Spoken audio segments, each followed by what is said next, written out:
Happy Hump Day, everybody. Welcome to the Sean O'Connell Show.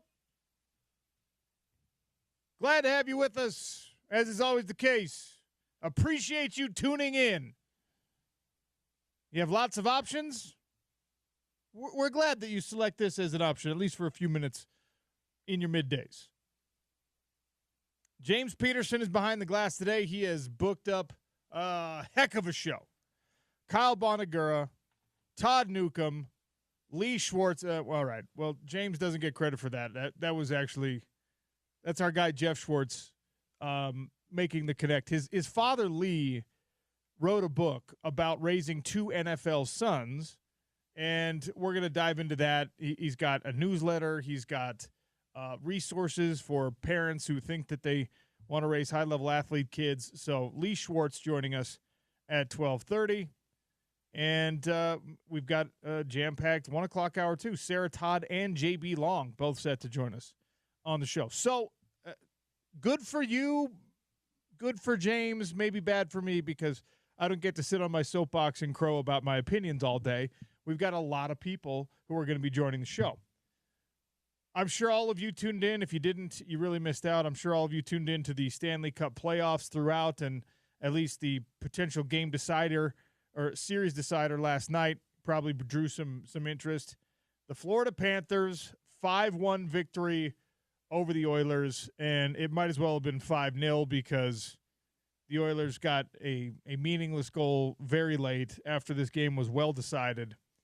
Panthers win it 4-2, back-to-back Stanley Cup champions, and just a dominant display from a team that the hockey experts that we brought on the show talked about like where Edmonton's chances were in this Game 6 and then potentially Game 7 if you saw it.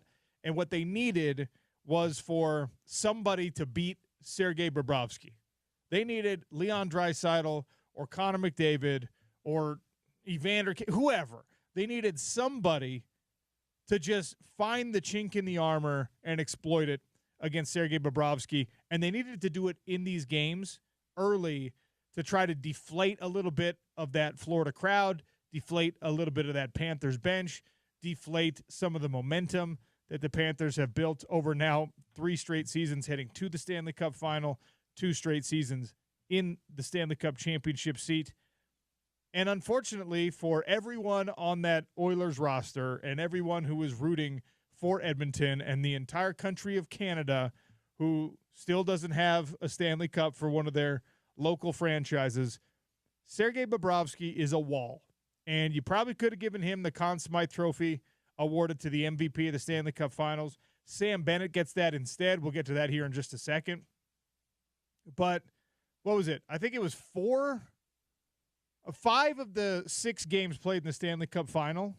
Sergei Bobrovsky turned away more than his opponent did, his opposing goalie did. In the last 2 games, Edmonton, as having a great quarterback is in football. Maybe more so, because your quarterback doesn't keep anybody else out of the end zone.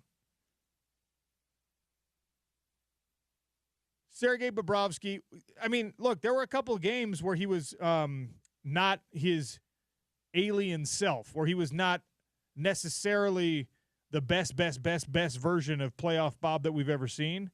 But goodness gracious, 28 saves in this one. And again, the timing of the one that he actually gave up was inconsequential. I'm sure he would still like to pull that back, but it didn't matter at all. Nobody's going to bat an eye about it.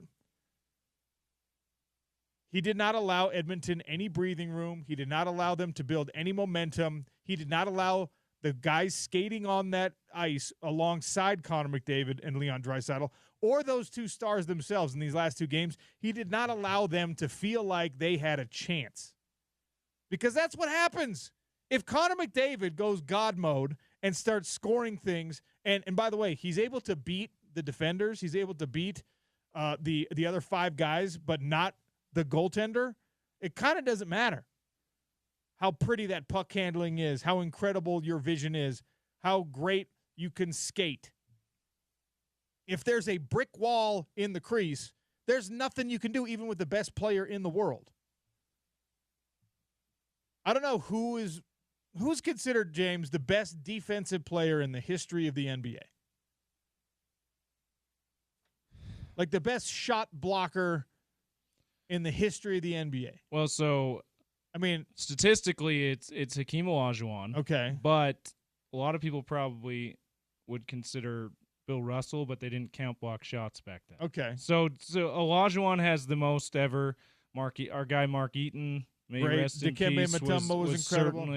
Was certainly in the running for that. So yeah, those guys. Yeah. Okay, so if they didn't have any other job on the floor except to stand under the basket and block everything that came their way, it still is not like there's still perimeter shooting that can affect the outcome of the game because there's not a good analogy in other pro sports, right?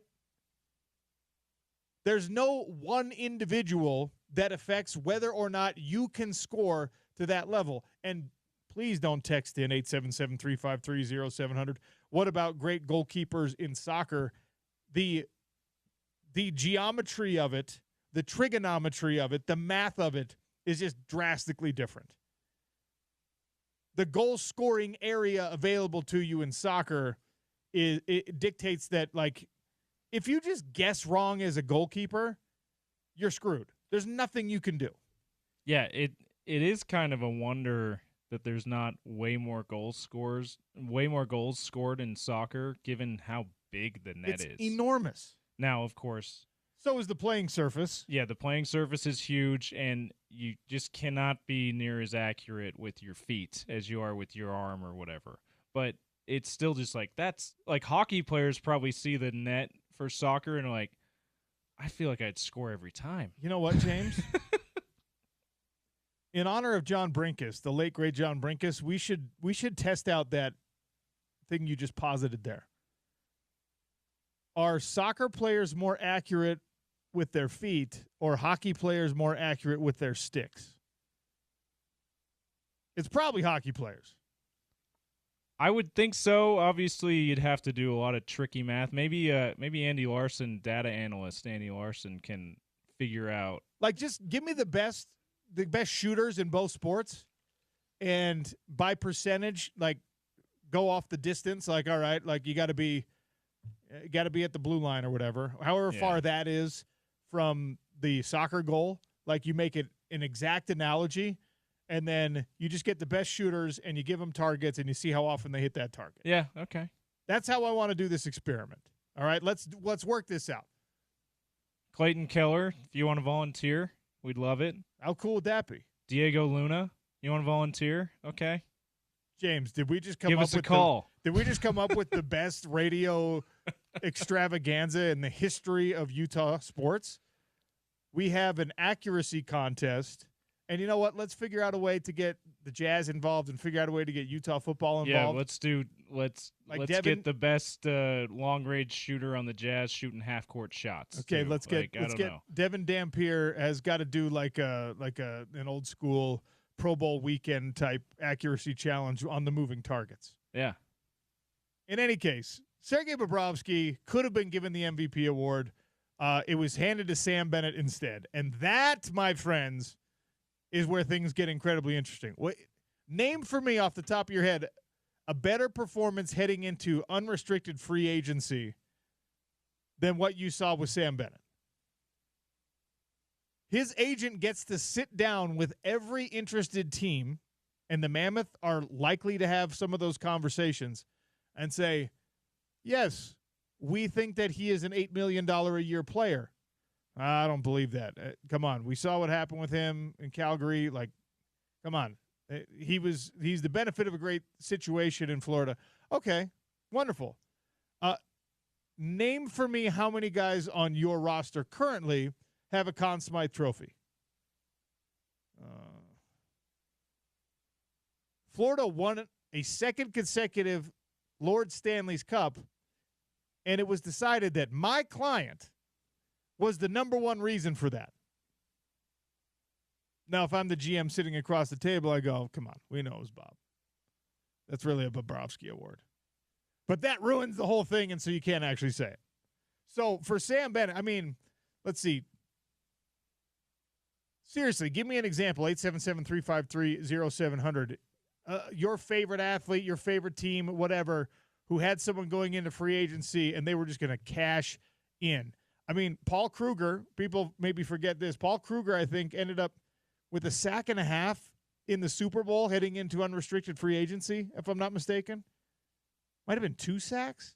Played an incredible AFC playoff run for the Baltimore Ravens, and he was heading into free agency and got the bag, got paid well from the Cleveland Browns. And as often the case with the Cleveland Browns, they pay and nothing comes of it because they're the Cleveland Browns.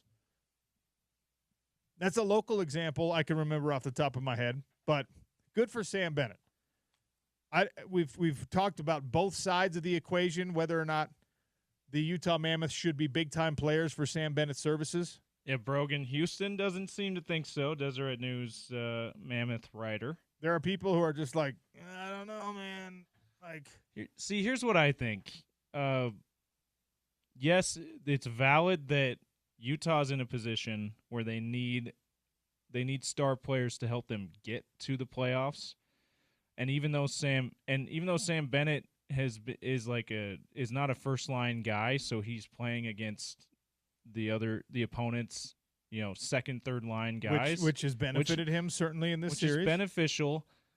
He's been in Florida a number of years now, thriving that way. How do we know that if he isn't given an opportunity to be a frontline player again, like he was at the start of his career, and going up against frontline players and his opponents, that he won't rise to the occasion like he has in the playoffs? Also, it's not just about getting to the playoffs. You need guys who perform well in the playoffs. Right, and he has. And if guys who perform well in the playoffs, why wouldn't they perform at least well enough for you to get there alongside guys you already have? Clayton Keller, Logan Cooley, who's starting to emerge, and an emerging goaltender in Veggie, and veterans like Mikhail Sergachev, who also know how to get to the playoffs and perform well in the playoffs. I don't know that that's enough of a reason to say, hey, don't try to get one of the top free agent names on the market this summer. I think that they will. I think they'll try. I don't know how that plays out. I don't know if you reach an impasse. I also don't think that Sam Bennett is eager to leave Florida. See, listen, it sounds like Brogan is giving what a lot of people, myself included, have said that Klay Thompson always benefited from, being on the Golden State Warriors. Yeah. People thought, oh, this is a no-doubt star player. If he played anywhere else, he'd be Steph Curry or whatever. He'd be the number one guy, and he'd be considered one of the best players in the league.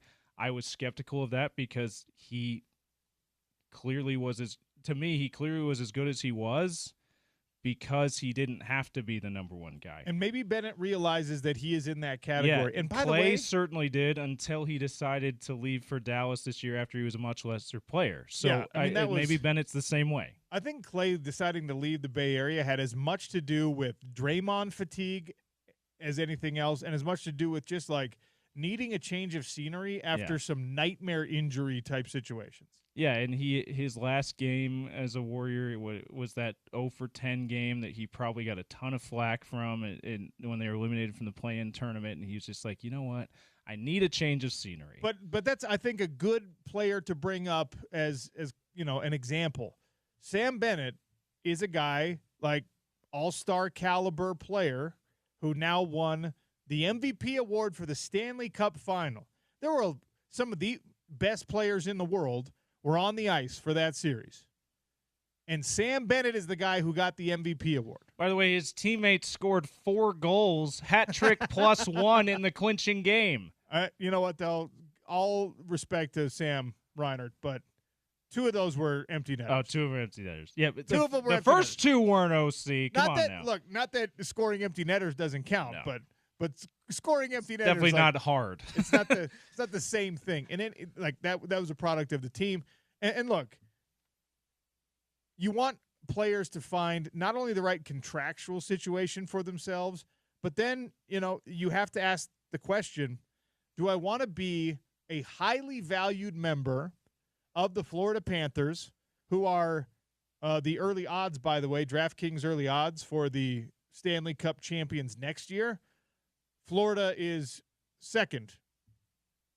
It's Edmonton has the best odds. Okay. Why? Until they've answered their goaltending question. Why, DraftKings, do you feel that way? Yeah.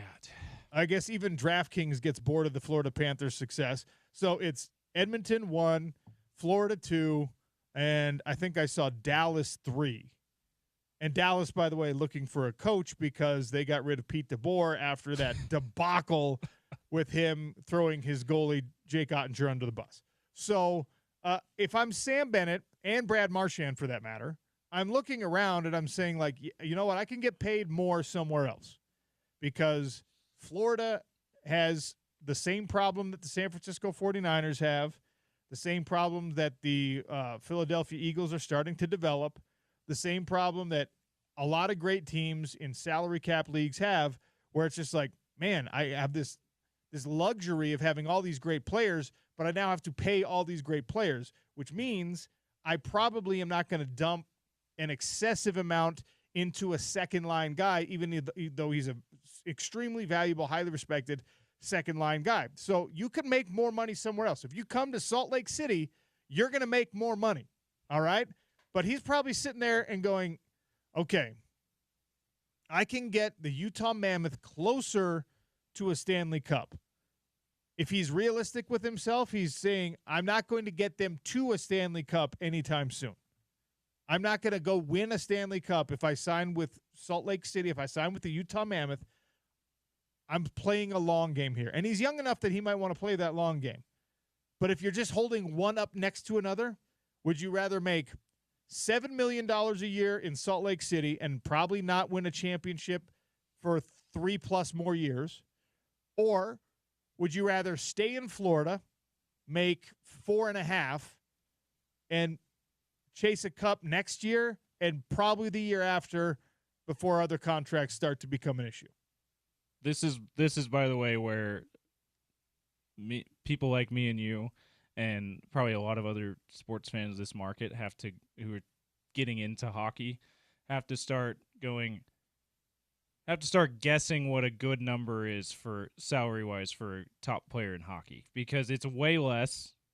I know that like double digits per year is a lot more rare. Double-digit millions per year is a lot more rare for hockey, but I couldn't tell you like you just threw out 4.5. Is that competitive number for a top free agent? I have no idea. No, not for the top free agent. I have no idea. Someone's probably gonna have to pay him 7+. Yeah. Okay. And like if you want to overpay for him and make it absolutely undeniable, and you have the salary 10, 11, cap room, 12, whatever. I mean, that's overpaying. That contract, asking him, because if you're going to pay him $10 million a year, you're asking him to be not just your number one guy, like the leader on your top line. You're asking him to be the top leader that is like all-star caliber and probably like in the conversation with Connor McDavid, Austin Matthews. Those guys are like 13 a year, right? Yeah, okay. So that's what you're looking at. You're looking at Sam Bennett is going to walk in, his agent's going to walk in, slam the you-know-what on the table, and just be like, I need at least $7 million. Yeah. And Florida might be like, guys, come on. 4.5 was a low number. But, like, yeah, Florida's going to look at it and say, well, we'd love to keep you here, but it's not going to be at that number. Yeah. They've got so many other guys.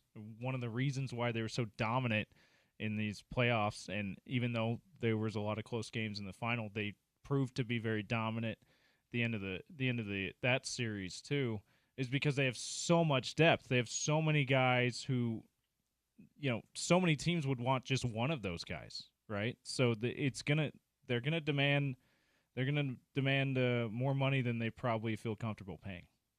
He currently makes $4.25 per year. The average annual value for his current contract that he's just now finishing is 4.25. So he's gonna he's going to want at least 6. Like you said, he's going to ask for at least 7. But with Florida, because you do have an imminent chance of winning another cup, he probably won't settle for less than 6. So you start looking at a salary cap that hopefully continues to go up in every sport, right? And you start looking at where you sit. If you're Sam Bennett, where you sit in your own mind and in your agent's mind among the best players in all of hockey and all the NHL, knowing exactly the role that you play in Edmonton. And, again, it's the Klay Thompson thing. It's the James Harden thing when he was in Oklahoma City, where it's like James Harden was probably more analogous here because he was a sixth man effectively in OKC. True. And he was as valuable, more valuable than some of the starters. And listen, that paid off for the Rockets, not in a championship, but the Rockets made that gamble, making that trade to say we're gonna predict that a sixth man is going to be an All NBA, no doubt about it, superstar, and James Harden proved that right. So when James Harden went to the Rockets, he was like, make me your star. I'm your guy, top dollar. The Rockets said, absolutely, that's our vision. Let's do this. And it didn't pay off in a championship like you said, but James Harden lived up to that expectation, sold the seats, whatever. And you know, like I said before, there's no evidence that Sam Bennett, you know, from this point forward won't be a similar type player in the on the ice for a team like the Utah Mammoth if they want to sign him in free agency. There's no real evidence that it won't be that way. Of course, you can look back at like Brogan Houston did in his article and on the show a couple days ago. You can look back to how he was before Florida, which is probably unfair. Yeah. Honestly, he's a young player. I mean, we also heard Tom Callahan tell us yesterday that hockey players enter their prime much later. So that's probably why that might be unfair to say. Is that, well, in Calgary, he wasn't anywhere near his prime. So right now, the highest paid player in the league is Leon Draisaitl, and he makes $14 million a year. Austin Matthews right behind him, 13.25. Nathan McKinnon in Colorado's 12.6. Connor McDavid is 12.5. Mikko Rantanen, who had an unbelievable Stanley Cup playoff run up to the Western Conference Final, he's a $12 million a year player.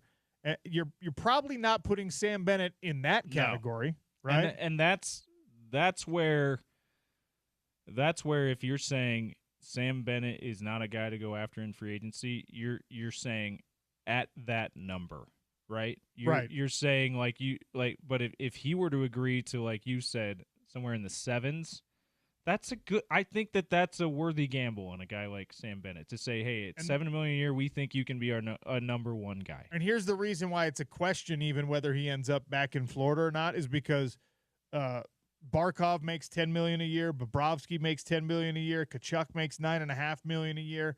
They've got some big contracts. Seth Jones makes $9.5 million a year. They were only able to get him because of the cap room that was caused by the injury, right? Because Tkachuk, he filled in. It was like a trade exception. He filled in the money that when Tkachuk was taken off the books. Yeah, 4-goal Sam Reinhart, $8.6 million a year. You could see why it adds up, right? And then you get to this Mikhail Sergachev category.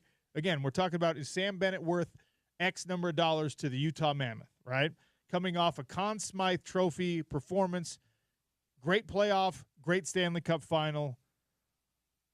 Are you going to pay him $8.5 million a year? That's what Mikhail Sergachev makes. Are you going to make him the highest paid guy on your Mammoth roster? That's what you're going to have to do, at least that, if you want him to come to Salt Lake City. You're going to have to do at least that, coming off of that performance, to get Sam Bennett to come to Salt Lake City. You have to pay him probably at least match the $8.5 million for Mikhail Sergachev, which is like top 50 in the NHL in terms of salary. That's a steep price. It's a steep price for a guy who has not proven that he can be a top line guy. It's true. But do you look at it like you look at Klay Thompson, or do you look at it like a James Harden?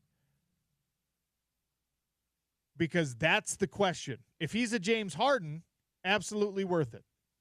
If he needed to grow, develop, be part of a championship franchise in order to learn how to do that, and now he's ready to take on the role, right? I mean, look, Clayton Keller has grown as a player. Dylan Gunther has grown as a player. Clayton Keller was an alternate captain, and there was a question of like, all right, you know what? Eventually he's going to be the guy with the C on his chest. Is he ready for that now? Emphatically, the answer has been yes in his single season with that responsibility for the Utah Hockey Club, now to be the Utah Mammoth.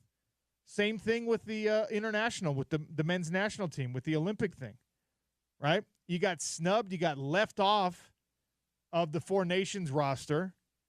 Do we feel like Clayton Keller is absolutely ready to be on that Milan Cortina Olympic hockey rotation? Of course.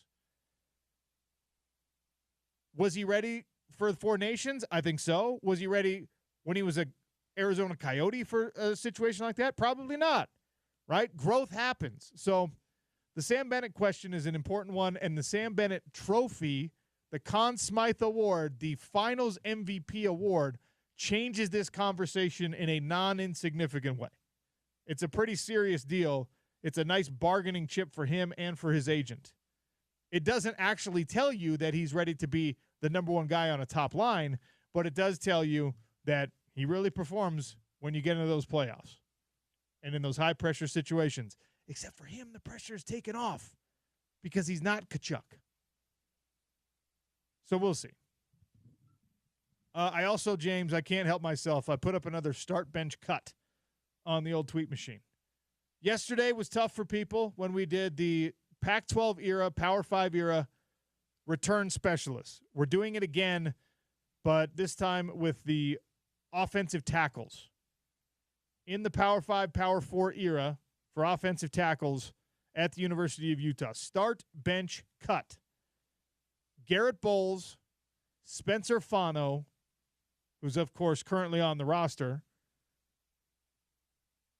And I put Darren Paulo. I was a debate back and forth for me between Paulo and Jeremiah Patasi. I think those are the other two best tackles that have played during this era. I settled on Paulo because he was more consistent. He was honorable mention, second team, first team. He had more longevity. So Darren Paulo, I think, is going to get cut in this one. But Garrett Bowles, Spencer Fano, Darren Paulo, power era Utah football offensive tackles. Start, bench, cut. Go, James.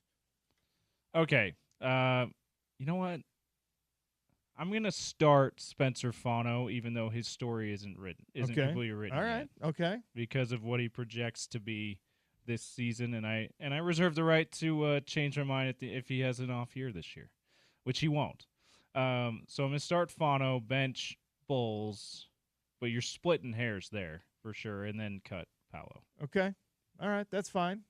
You probably could have could make a case, and again, it's not written yet, that a better way to do this, maybe at the end of the day, would be Bowles, Fano, Lomu.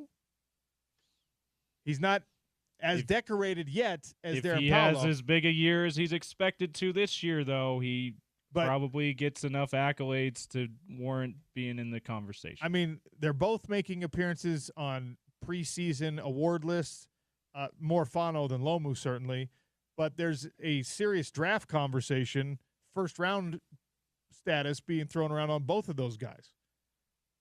And in that case, all respect to Patasi, to Paulo, et cetera, to Bam Olaseni, guys that were great Pac-12 era tackles, even for, in some cases, only 1 year.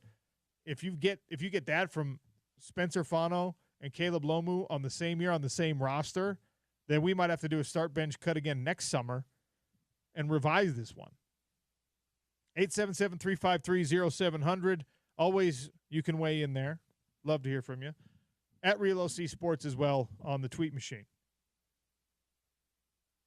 We're just getting started on a Wednesday on Utah's #1 sports talk, ESPN 700. Kyle Bonagura, ESPN college football and soccer writer. We're probably going to focus on college football with Kyle. That's next on Utah's #1 sports talk, ESPN 700.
Kyle Bonagura, ESPN college football insider, ESPN.com staff writer, joins us right now on the Sean O'Connell Show. We'll talk about all things in the land of our favorite sport. Kyle, welcome. How are you?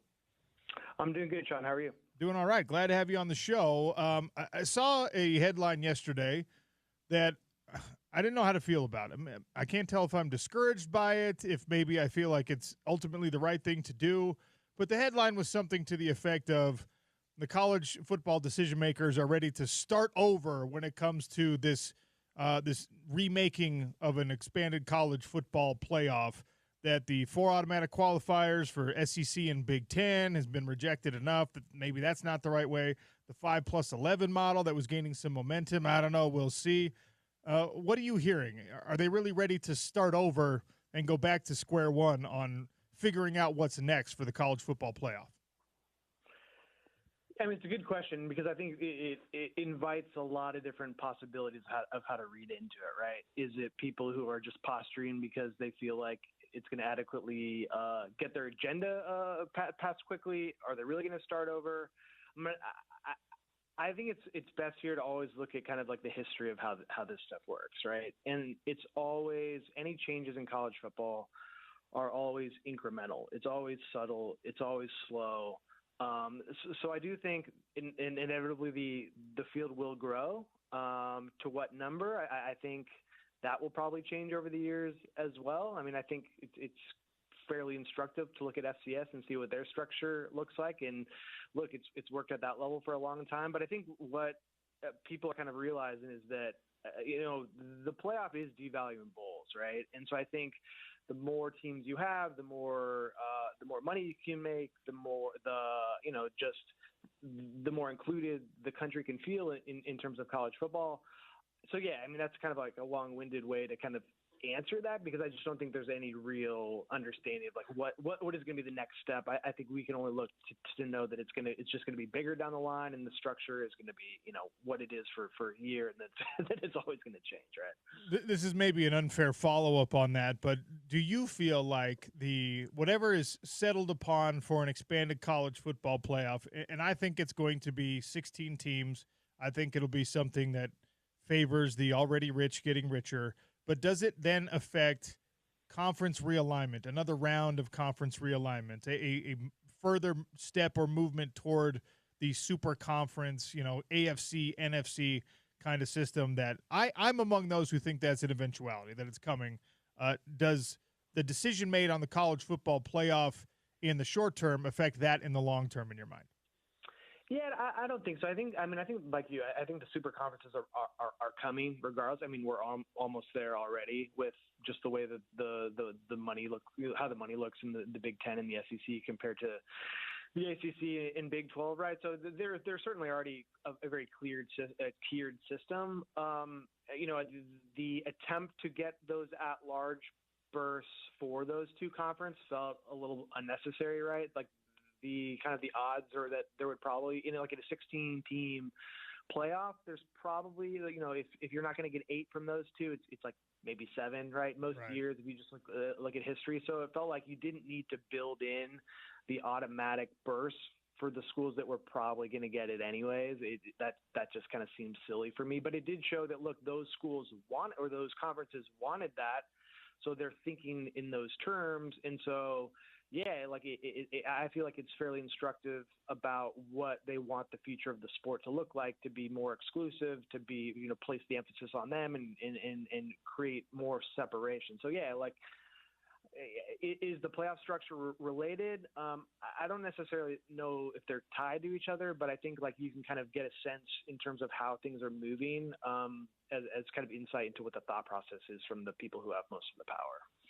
I guess we're a couple Fridays removed now from the judge signing the House versus NCAA settlement into reality, and a lot of the answers that came from that just generated more questions for me. I'll start here. Does that settlement change the world of college football and college basketball, the big revenue giants? Does it change them in any marked way, in your opinion?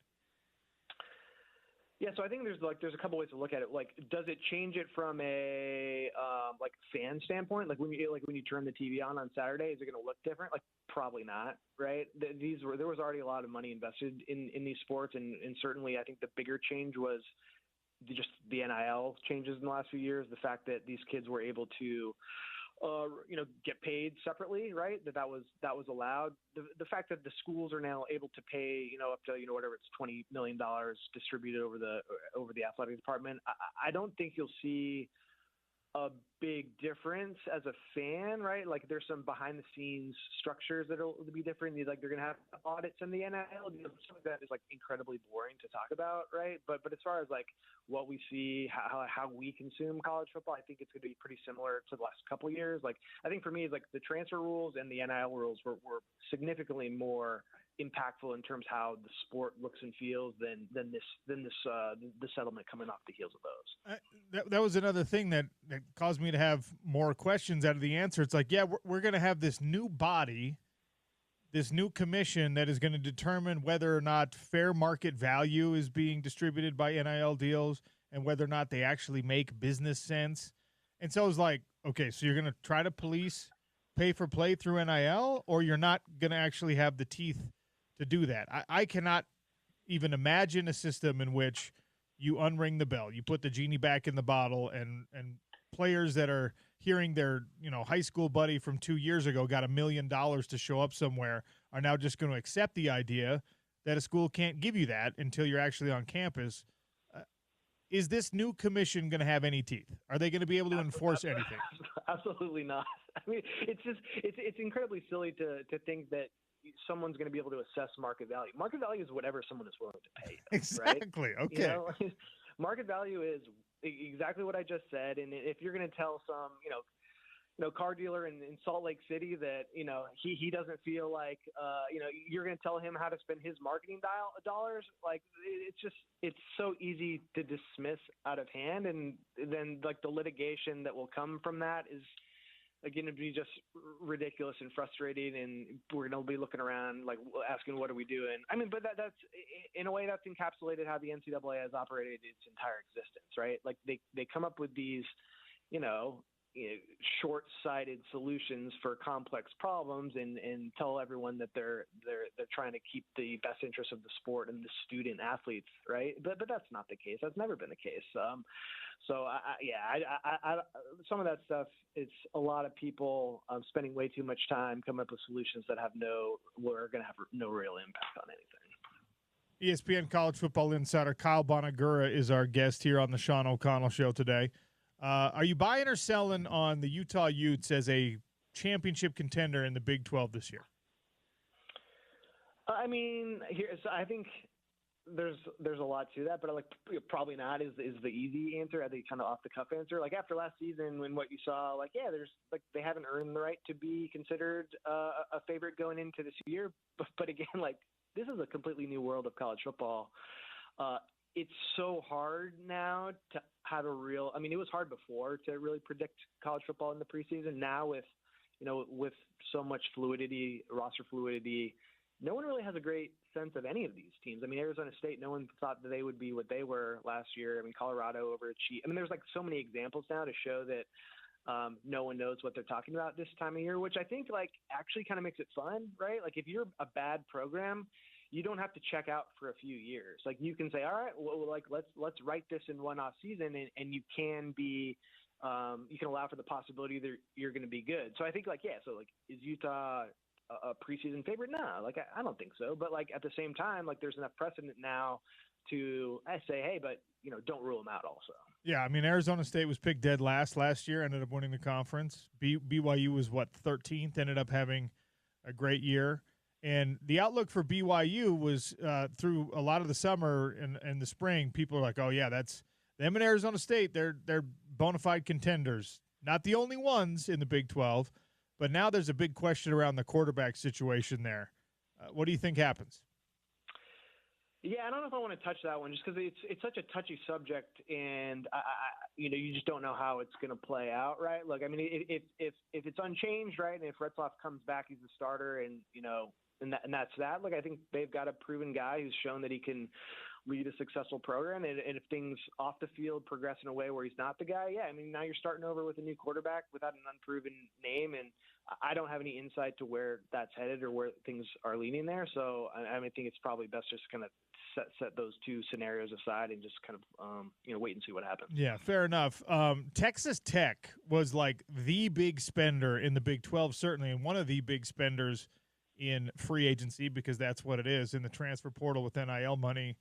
And I'm curious, do you think that they have what it takes to turn that into at least a conference championship, a college football playoff appearance? Because, it's great to have the billionaire booster, but you got to have the coaching in place. You got to have a team culture that can absorb, all those mercenaries and turn them into actual real good team. Do you believe that Texas Tech can make that happen after the offseason they had? Yeah, no, I do. I think, at the end of the day, talent is and talent is the biggest factor in winning games. All those other things matter, continuity, coaching, for sure. But there's been enough, there's enough of precedent to show that it's not like these are like middle school coaches blessed with a bunch of talent. These are guys who, they know what they're doing. So I think when things are close with coaching, right, talent's going to win out, and they just have so much of it now. And it's not like they're spending a couple $1 million more on building that roster. I mean, this is tens of millions of dollars more, right? I mean, look at, if you look at a professional salary cap sport, right? It's pretty clear that the teams that have outsized salary pools to work with are generally the most successful, and I don't think there's any reason to believe that wouldn't apply at the college level either. Yeah, they're Texas Tech's deep in the luxury tax, I think. Absolutely right.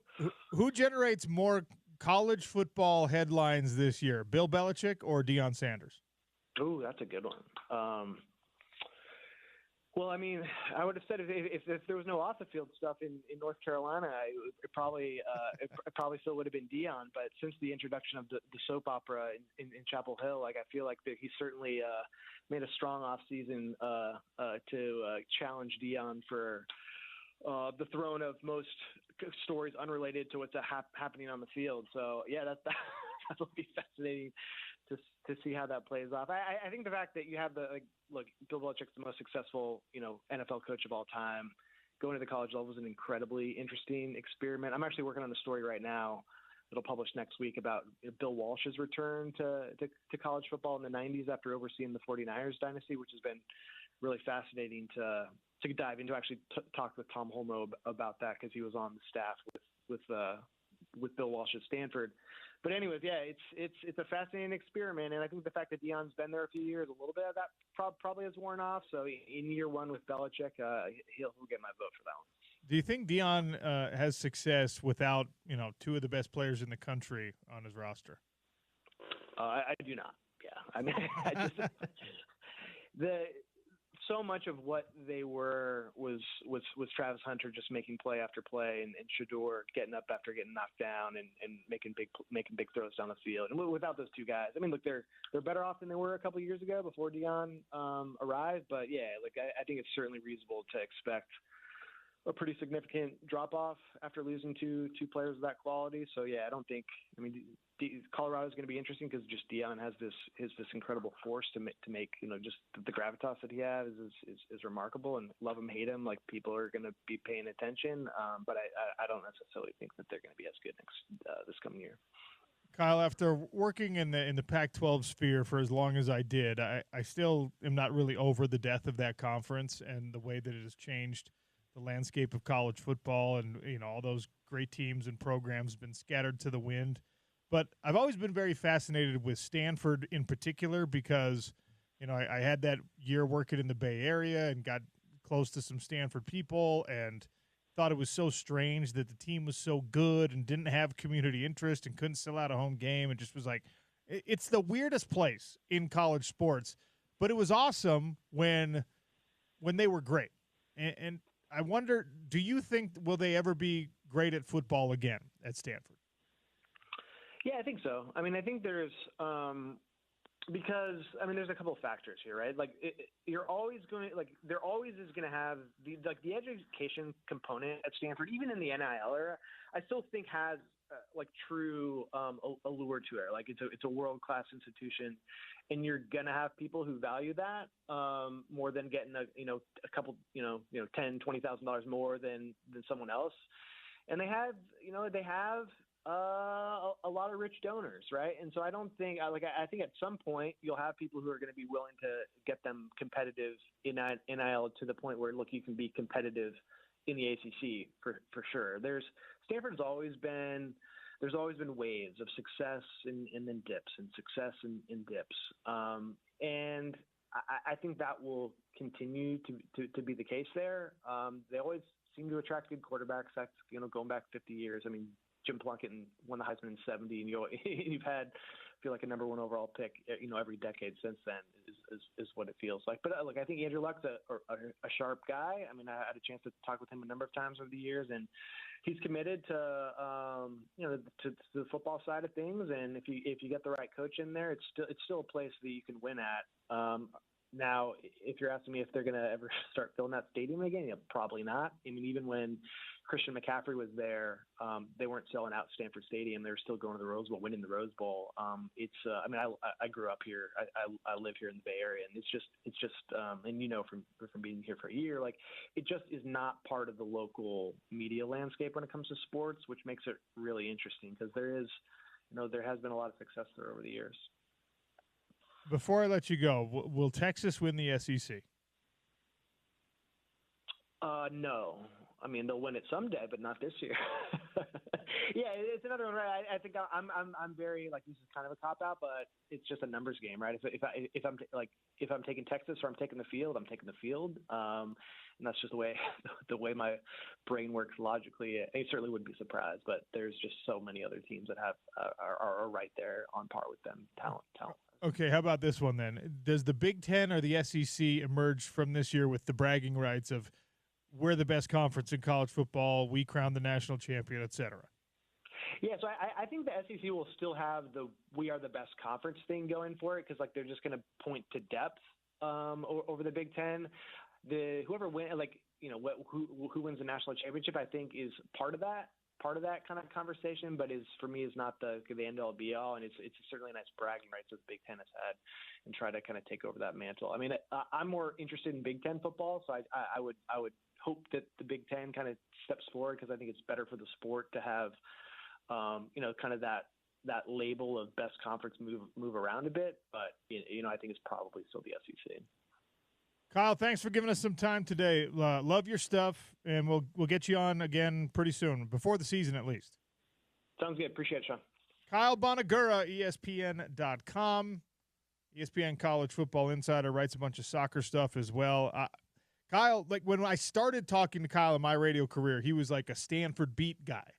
And so that's I think we're both fascinated by the past and the future of Stanford in the college football world. And part of the reason why they interest me so much is because it's a different type of university, obviously, with a different approach to all things academia and certainly politically than what you got at University of Utah.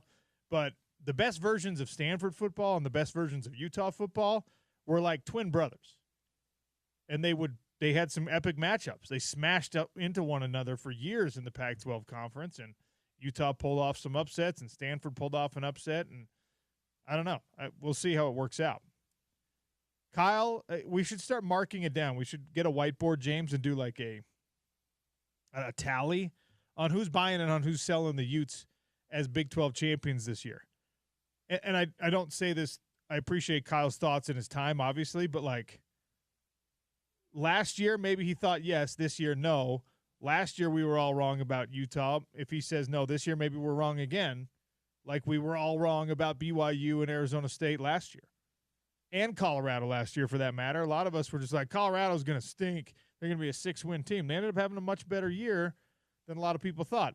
Of course, it helps when you've got the best player in all of college football in Travis Hunter and a really good college quarterback. Whether or not he's a great NFL quarterback, we'll decide later on with Shedeur. But yeah, the Utah lack of consensus and the Big 12 lack of consensus is going to be a thing that we have to think about and talk about, at least for the rest of the summer, as we are 73 days away from the start of Utah football season against UCLA. All right, take a quick one here. When we come back, the WNBA has a Caitlin Clark problem. I'll tell you what they should do about it next on the Sean O'Connell Show, ESPN 700, 92.1 FM.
Sheldon all over Clark, and they get into it a bit here. Lexi Hall now gets in Sheldon's face. Caitlin Clark hits the deck. Oh boy. Sheldon and Cunningham are getting into it. These two teams do not like each other. It's clear. But watch JC Sheldon here on a fast break. Cunningham definitely tried to stop her completely, but maybe uncalled for, and she grabs her head. Indiana Fever and the Connecticut Sun got into it last night. That sound courtesy of NBC Sports Boston. More than one scuffle over a hard foul on Caitlin Clark in the third quarter. Yeah, in case our listeners didn't watch the game or see that highlight, hard to tell that that's two different events that I cut up and put together there. The first one was a hard foul on Clark by J.C. Sheldon, the former Ohio State star, now with Connecticut Sun, guarding her. Then J.C. Sheldon on a fast break, I don't know how much time later, but later in the game, and Sophie Cunningham, newly acquired member of the Indiana Fever, who's a bit of a heel in her time with the Phoenix Mercury, took on that role again and bear hugged her down to the ground on a fast break when she could have just contested the layup, obviously in retaliation to what they thought was too hard of a foul by J.C. Sheldon earlier. Okay, which I love, by the way, and I've been trying to make the case that NBA teams and now WNBA teams, and very specifically the Fever, should have a goon.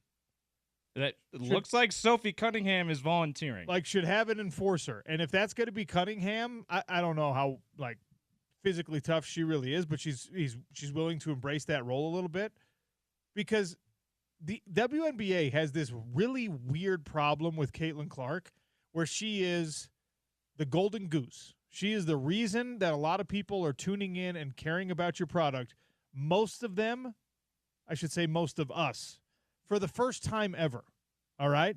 And by the way, when you tune in because Caitlin Clark sparked your interest and you see the Sabali sisters and you see, you see people like Asia Wilson, you see people like Cam Brink, you're like, okay, Caitlin Clark brought me here, but I will stay for everybody else as well. It's not just that's all you've got.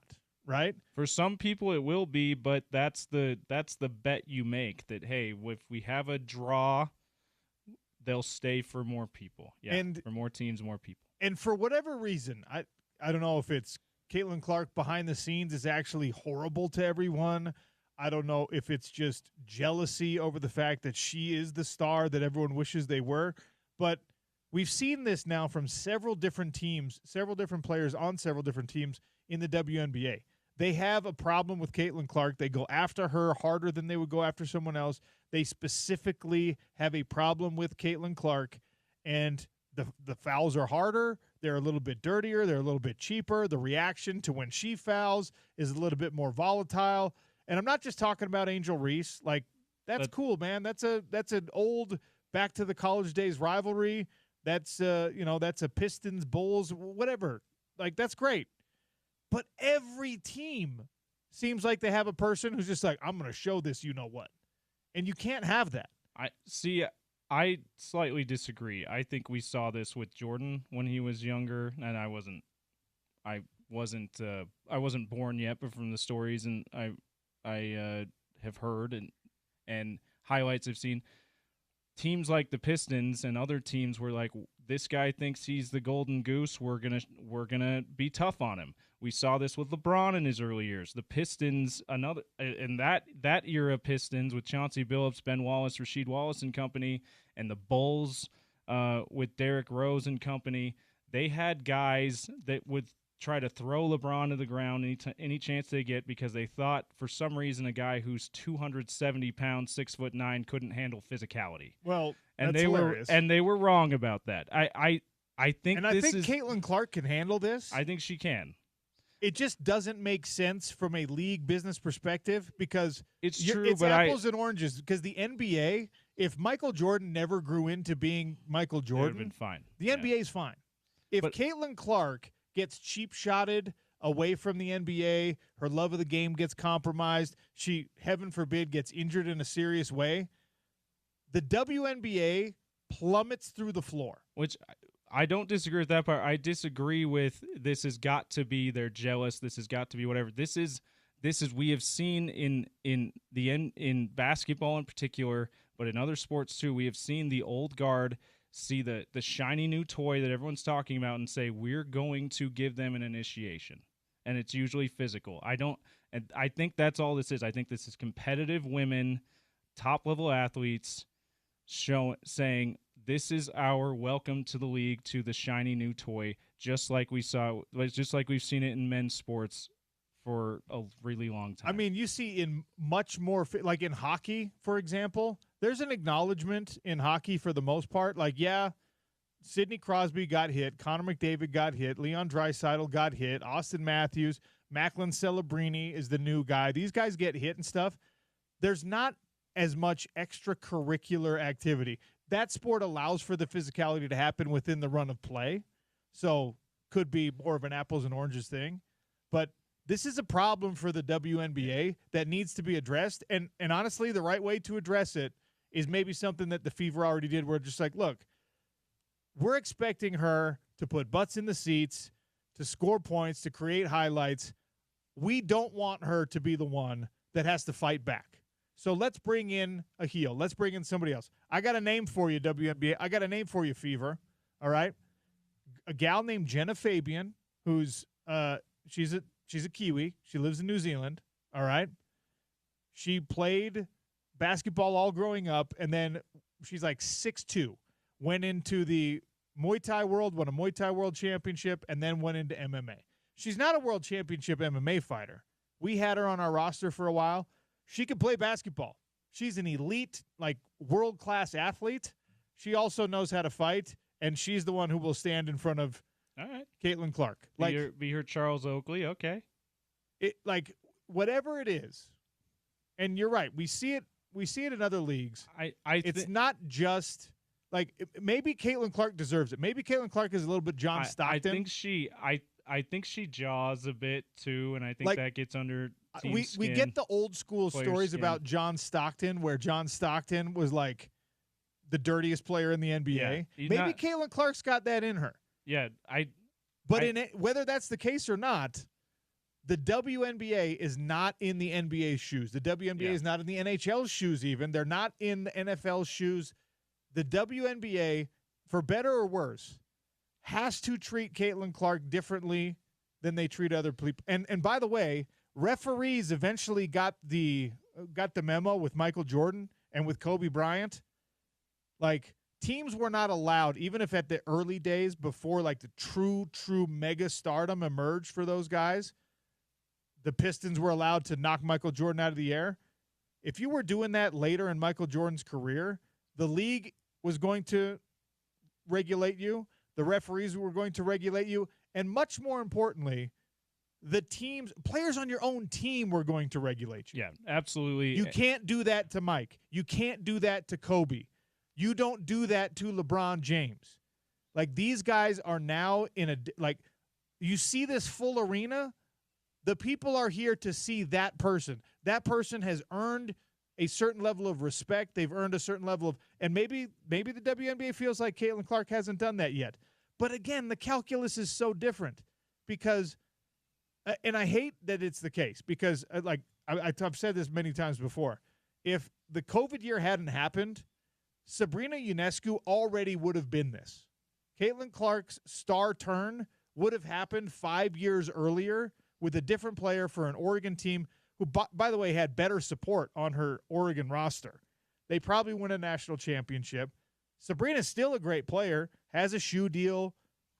She's awesome.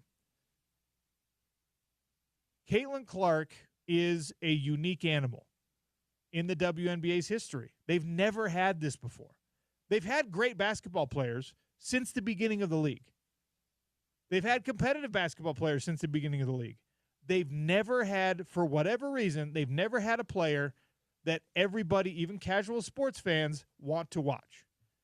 And because of that, you can't poke her in the eye. Yeah, no, I agree. The WNBA and the Indiana Fever and whatever other team she's on the rest of her career need to protect her because it is a different situation. You can't afford her to not play. And if there's going to be this kind of physicality around her, you jeopardize that. I agree with that. I'm not with everyone that just thinks that the old guard must just be super jealous of her. Jealousy is one of the possible explanations, but it could be that Caitlin's a pain in the ass. Yeah, I think it's partially that, and mainly just we're a bunch of competitive people here, and we're going to give this shiny new toy an initiation she hasn't gotten before. Which, again, that's on you then, coaches, GMs. I know that you are all competitive and you want to do this to the rook. You want to do this to the young player. This one, though, is the reason people are watching our league.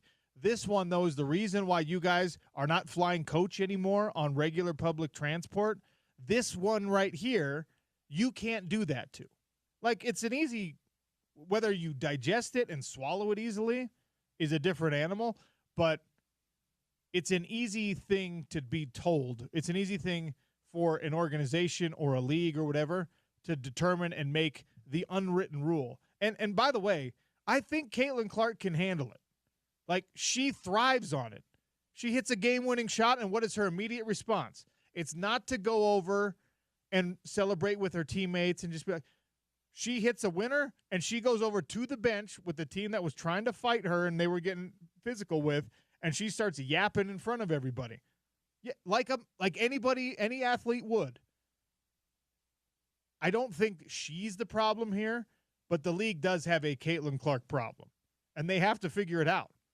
Because if you want to be taken seriously as basketball players and as headline generators on the sport level, you have to let that be the story instead of, look, on ESPN. What is if you look on ESPN right now, what is the first video that pops up on anything WNBA?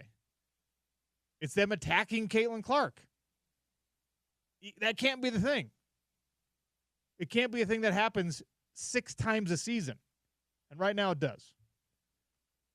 We'll take a quick one. We'll come back. We're going to talk about officiating. Our own Todd Newcomb, X96 DJ, is also a high school football referee. There's a shortage happening right now with that.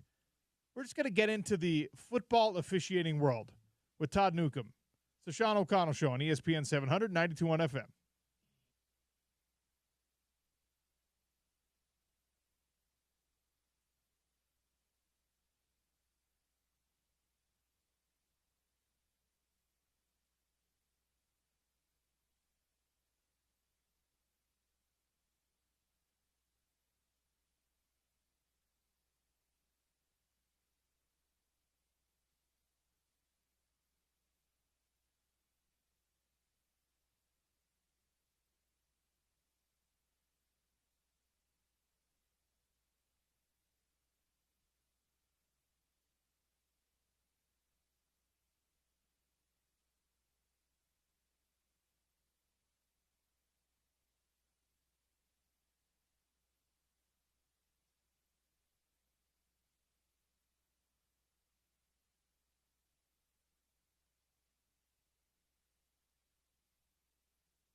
Ladies and gentlemen, start your engines. ESPN 792.1 FM excited to announce the first ever Monster Jam World Final coming to Utah July 4th and 5th. We're giving away tickets next week right here on the Sean O'Connell Show.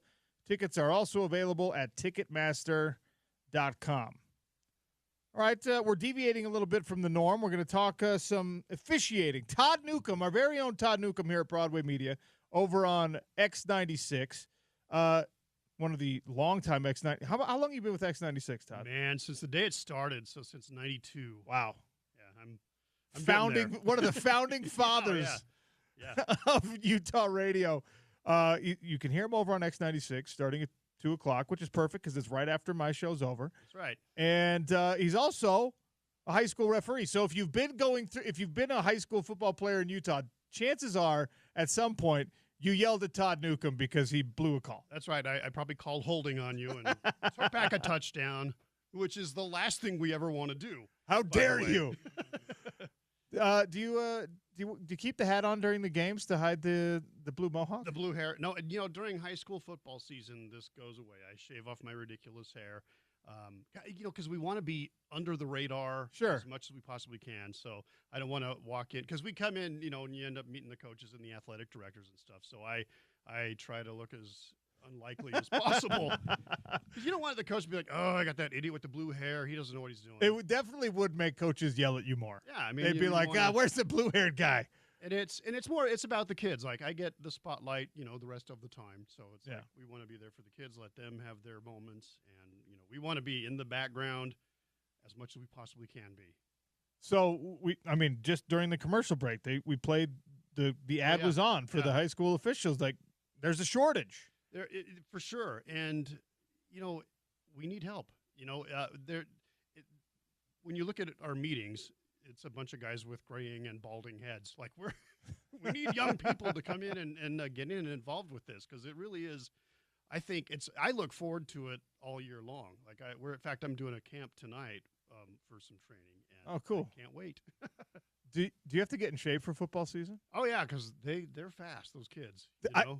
One of the things that is super underrated, probably in all sports, because you're not supposed to be watching the referees. Sure. But sometimes on a replay or something, you'll see like a 50-year-old dude. He's backpedaling just as fast as the five-star athlete. Yeah. It's insane. And it's not fair because I keep getting older and the kids are still 17 when we go out every Friday night. So it forces you to try your best to stay in shape as you age, and that's why we need young people because these kids are fast, and we need people that can keep up with their athletic abilities.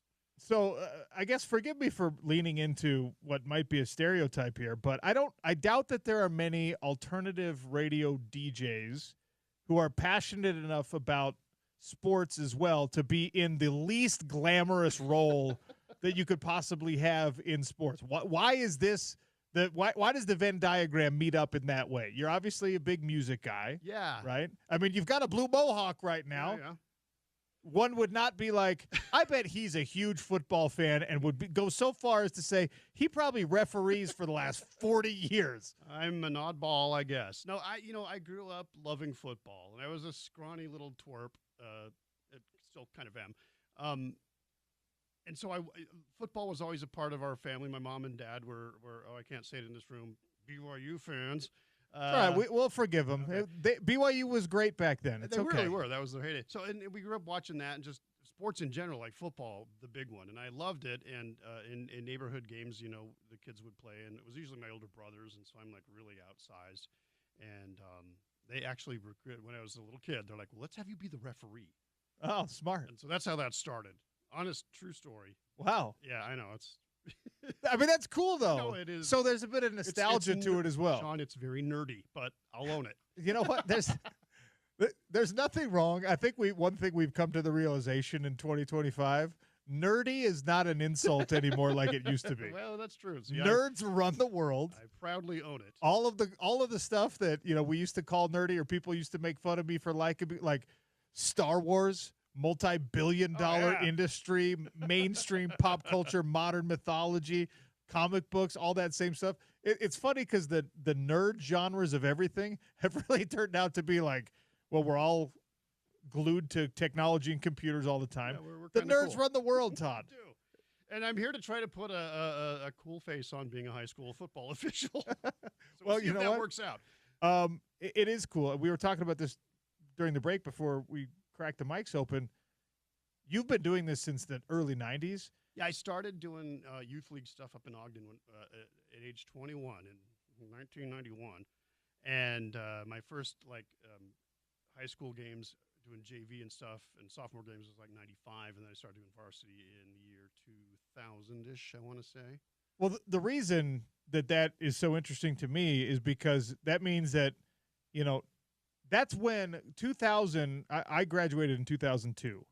So the 01 season would have been my last season. And, if you got your name in a teeny little blurb in the 5th page of the newspaper, high school football was budding at that point in the state of Utah. We had great players. It was hard to get recruited out of the state of Utah.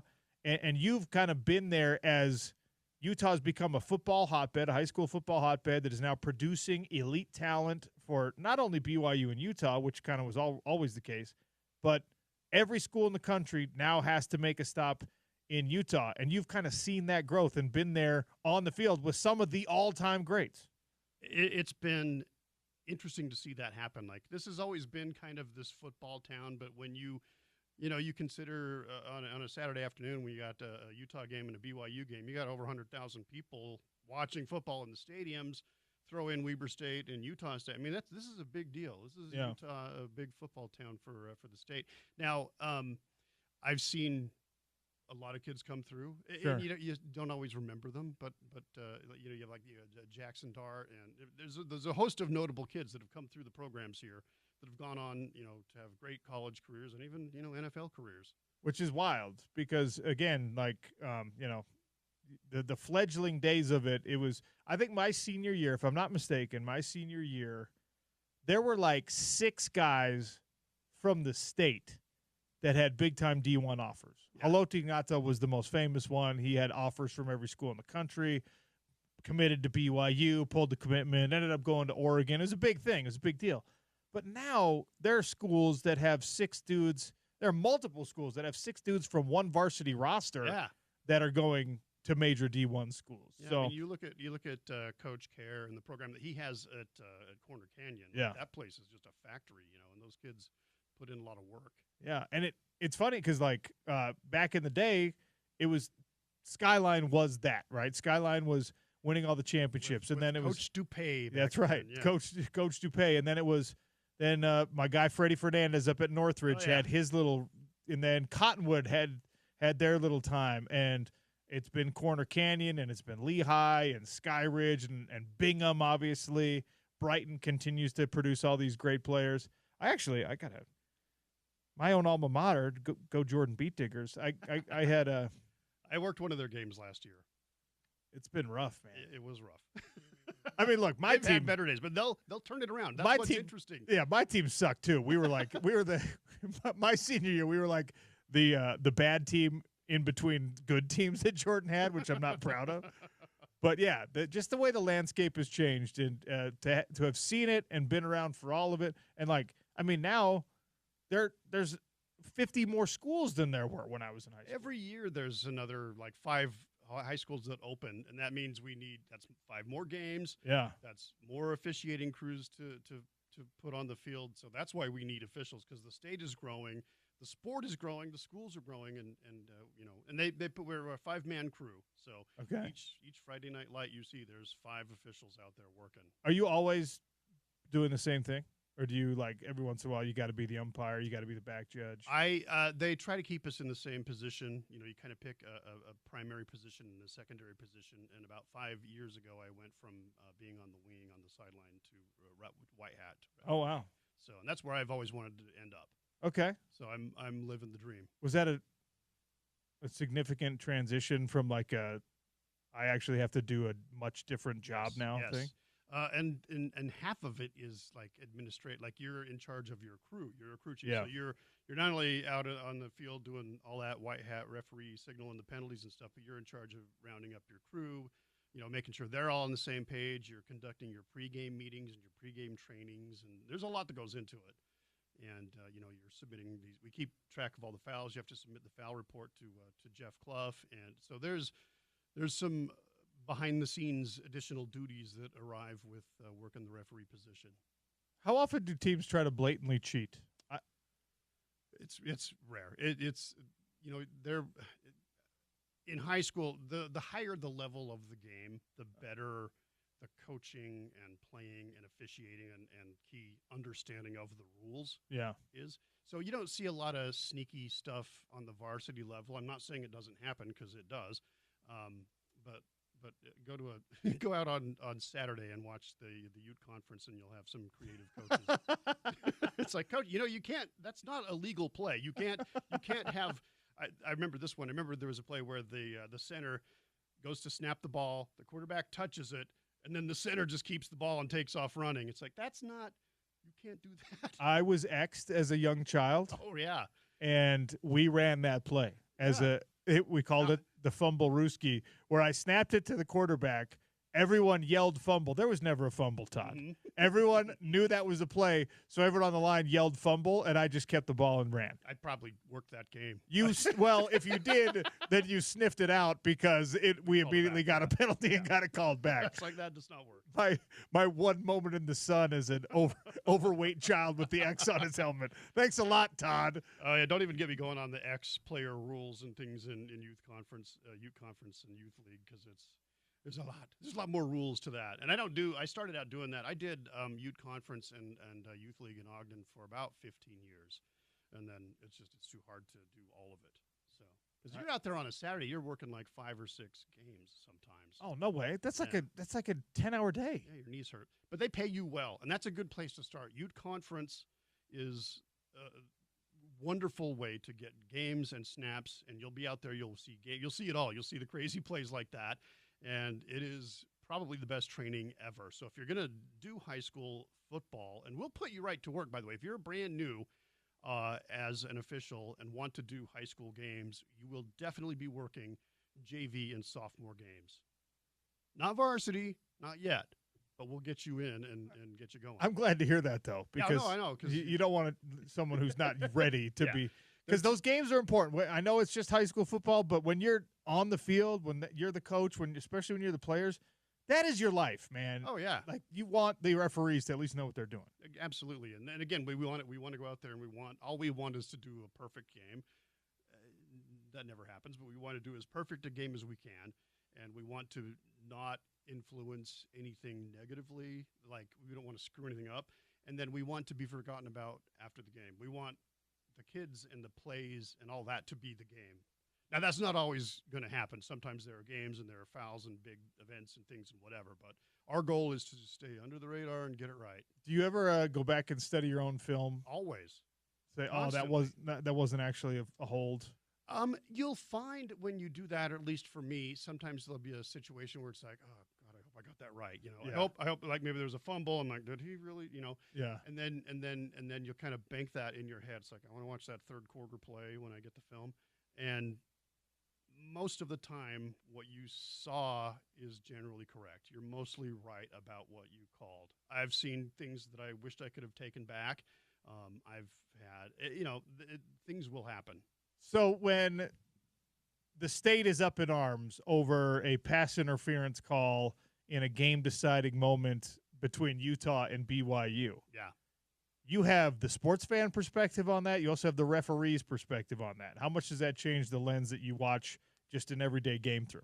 Oh, for me, it's weird because I can't even hardly enjoy the game like a fan, because I'm watching the officials. I'm watching the college officials, and I'm watching the NFL officials, because they've had way more training, and it's, I watch what they do, and so it's a weird thing. You can put on any game, and I'll just sit and watch the officials. I don't even really have a team.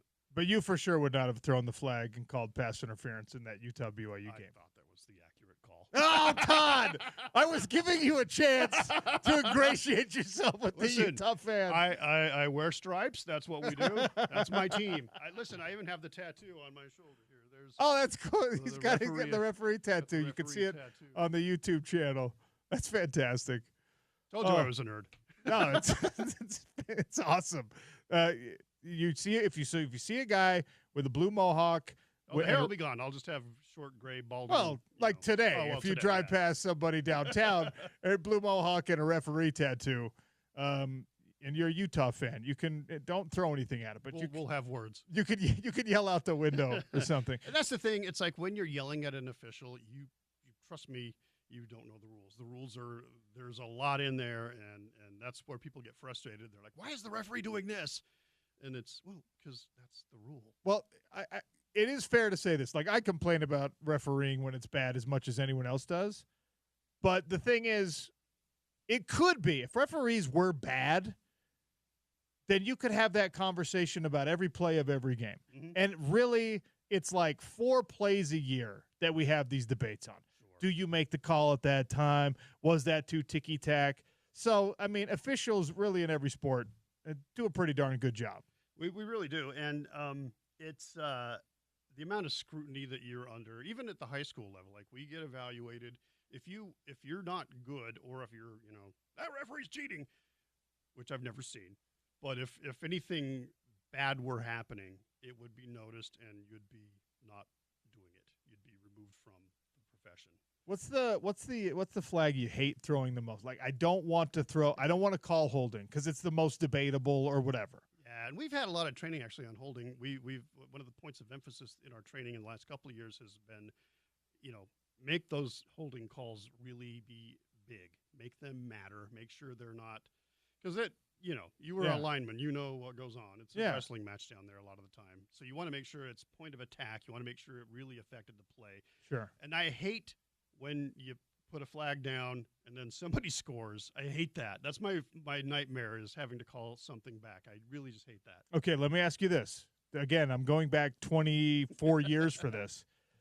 On an onside kick, if a player on the receiving team, frontline player on the receiving team, leaves early, flag comes out because that person effectively jumped before the kick happens, what is the correct adjudication of that call? If the kicking team recovers the onside kick, should you be able to decline the penalty? Is it a dead ball foul? Yeah, in high school, it's a dead ball foul. As soon as someone goes early, especially on an onside, sometimes someone's like a step on a kickoff. Even on the receiving team. Yeah. Anything, when we're onside kicks, if you're putting your foot out early, you're going to get a whistle and a flag, and it shuts the play down, so it's all dead ball. Okay. Well, I'm sad to hear that because did you have a trick play there, Sean? My senior year, this happened. We were playing Brighton. We go 2-minute drill for the whole fourth quarter, and we start scoring, right? We get an onside kick, drive down, score. We go for the other there's like 2 minutes left in the game. We go for another onside kick. We recover the kick.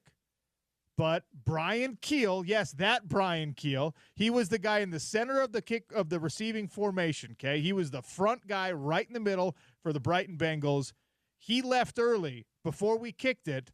Our guy recovers it, but because he false started effectively, it was a dead ball foul. So we had to kick it again. You don't get back-to-back onside kicks. You don't recover them. So then they got it. Oh, I hate that. And we were devastated. It was terrible. And I, of course, as an 18-year-old, was just like, that's wrong. He's on the defense right now. We should be able to decline the penalty. We couldn't. As soon as he stepped over the line, there was no play. Oh. Bummer. I know. It's, what's so tragic, too, is I've had that conversation with Brian Keel, and he's had so many significant moments in his football career since then. He's just like, I don't remember that at all. I'm like, I can't ever forget that.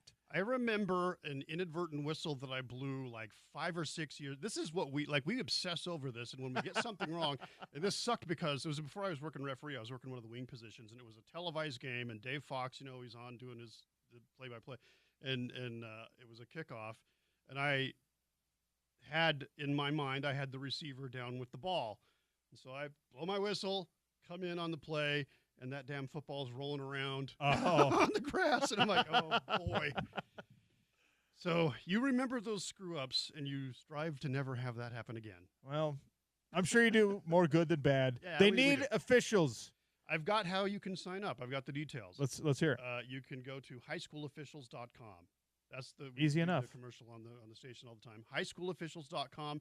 It will immediately bounce you to the Utah High School Athletics Association, or Activities Association rather, and they will gladly get you all connected. And this is the time of the year to do it, because there are some ancillary training camps, like I mentioned, that I'm doing this week.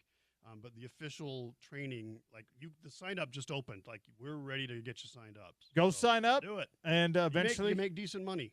Great. Eventually you might be on Todd Newcomb's crew. Yes. If you're a first-year official, there are no fees to sign up. They waive those fees because we want young and new officials to come out and join us. Sign up, highschoolofficials.com. Todd, thank you for your insight. You. That's Todd Newcomb. You can listen to him on X96, 2 to 6, Monday through Friday. Lee Schwartz is going to join us next. Author and father of 2 NFL sons. He's got some insight on how you build. Sean O'Connell Show, ESPN 700, 92.1 FM.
Welcome to the Sean O'Connell Show on ESPN 700, 92.1 FM.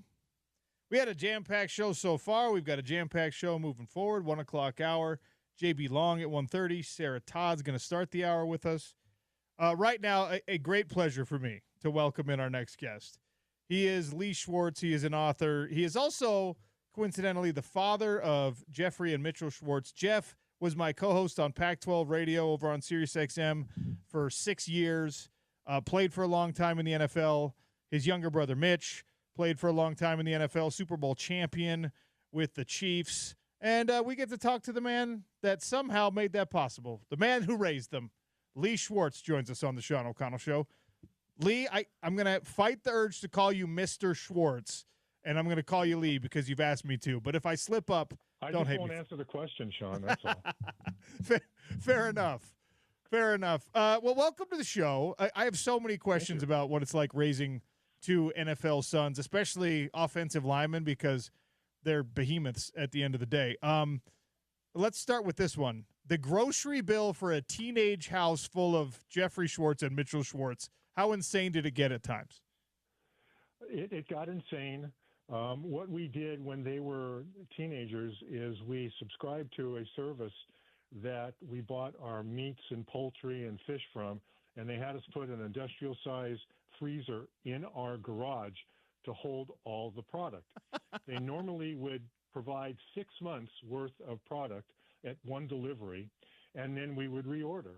Well, the first time we got the delivery, filled up the refrigerator or the freezer. 3 months later, my wife's on the phone with them. We need to reorder. And they said, what? No one ever orders in 3 months. Just tells you how much food they consumed.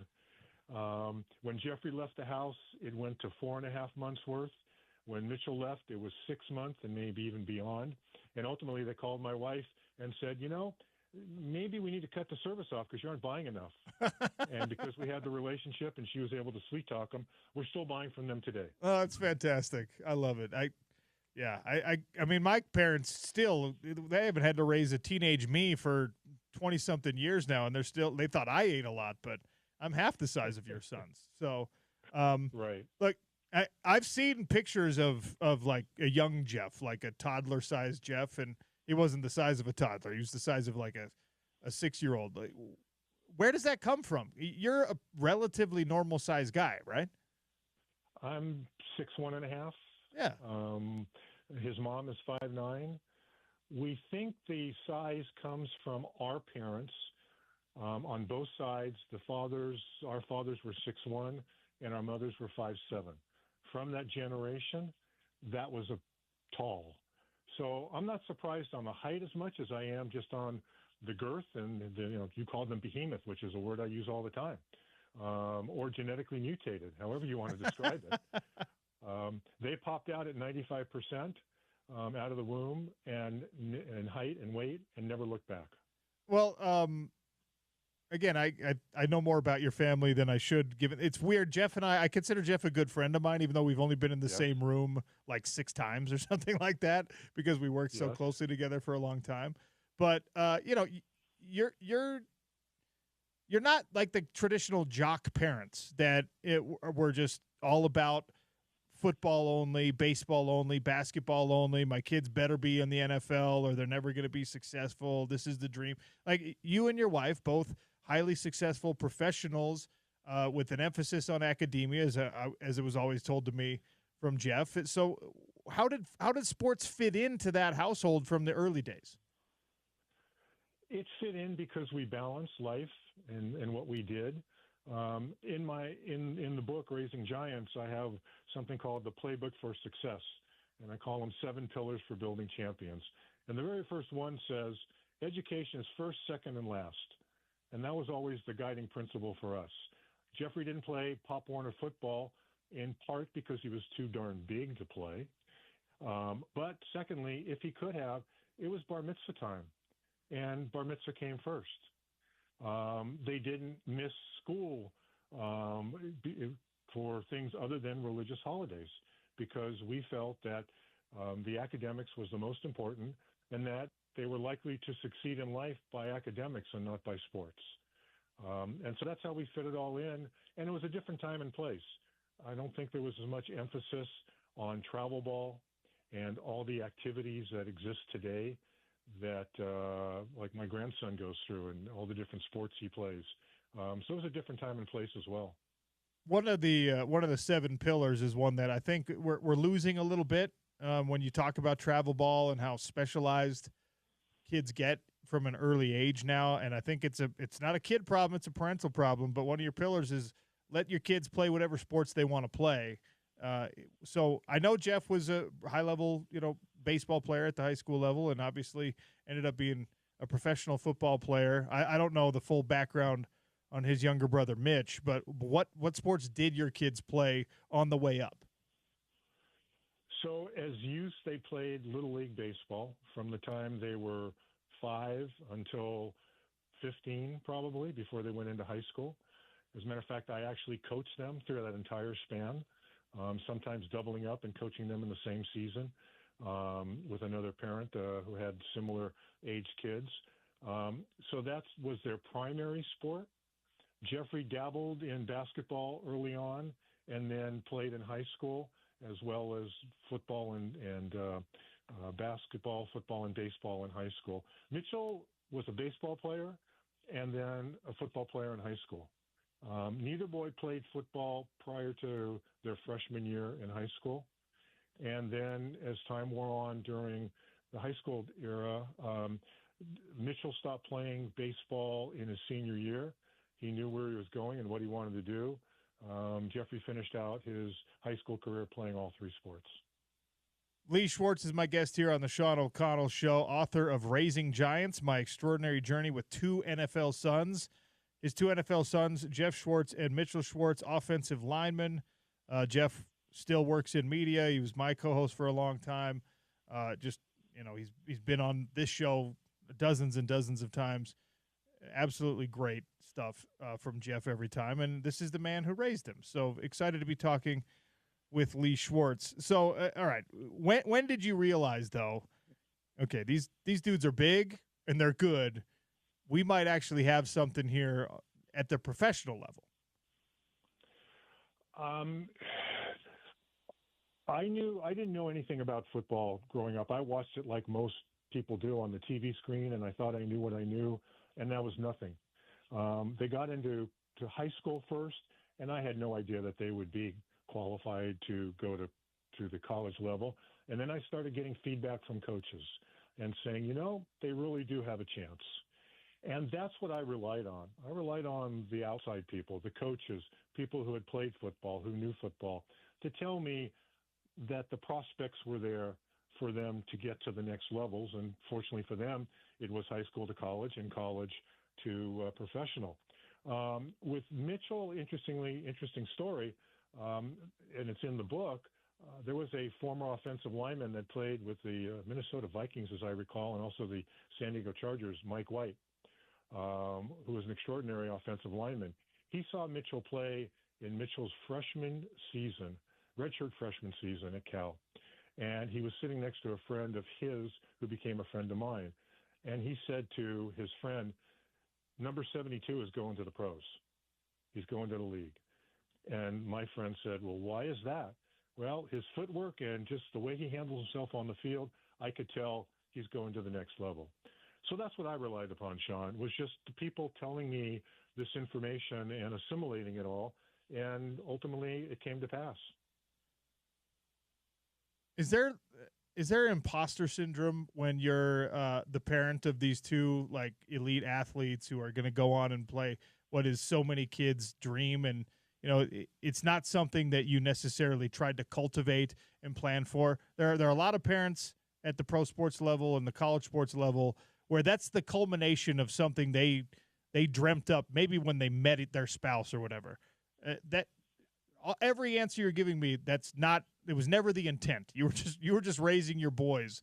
So when you get to that level and you're sitting there in the stands, you're just enjoying watching your son play, and there's somebody else going like, no, that kid might be a pro, or that guy's going to D1. Is there a strange disconnect as a parent from like, well, no, that's not what we're here for?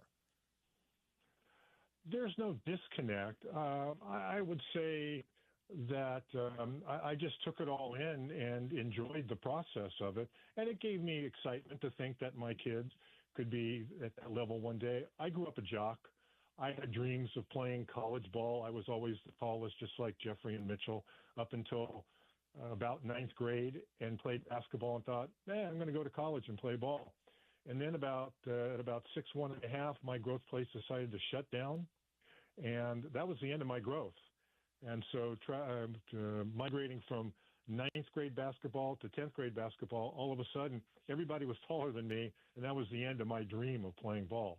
So for me, I had a dream. It wasn't realized. With the boys, that was never necessarily a dream until such time as, again, people started saying to me, there's a real opportunity here. And then once it happened, obviously, it was really exciting times. Yeah, well, I got to live my dream in football until the guys that were trying to block me started to look like Jeff and Mitch. And I was just like, oh, this is a little bit different now at the college level. I'm actually not good at this like I thought I was. Well, I think most people don't realize the differences from high school to college and college to professional, and the size and the speed.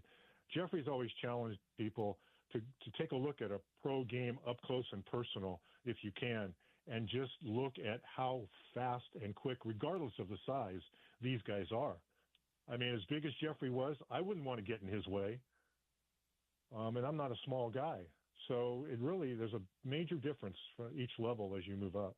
Lee Schwartz, our guest here on the Sean O'Connell Show, talking about raising two NFL sons. He's got a book out on Amazon and Barnes & Noble. It's called Raising Giants, My Extraordinary Journey with Two NFL Sons.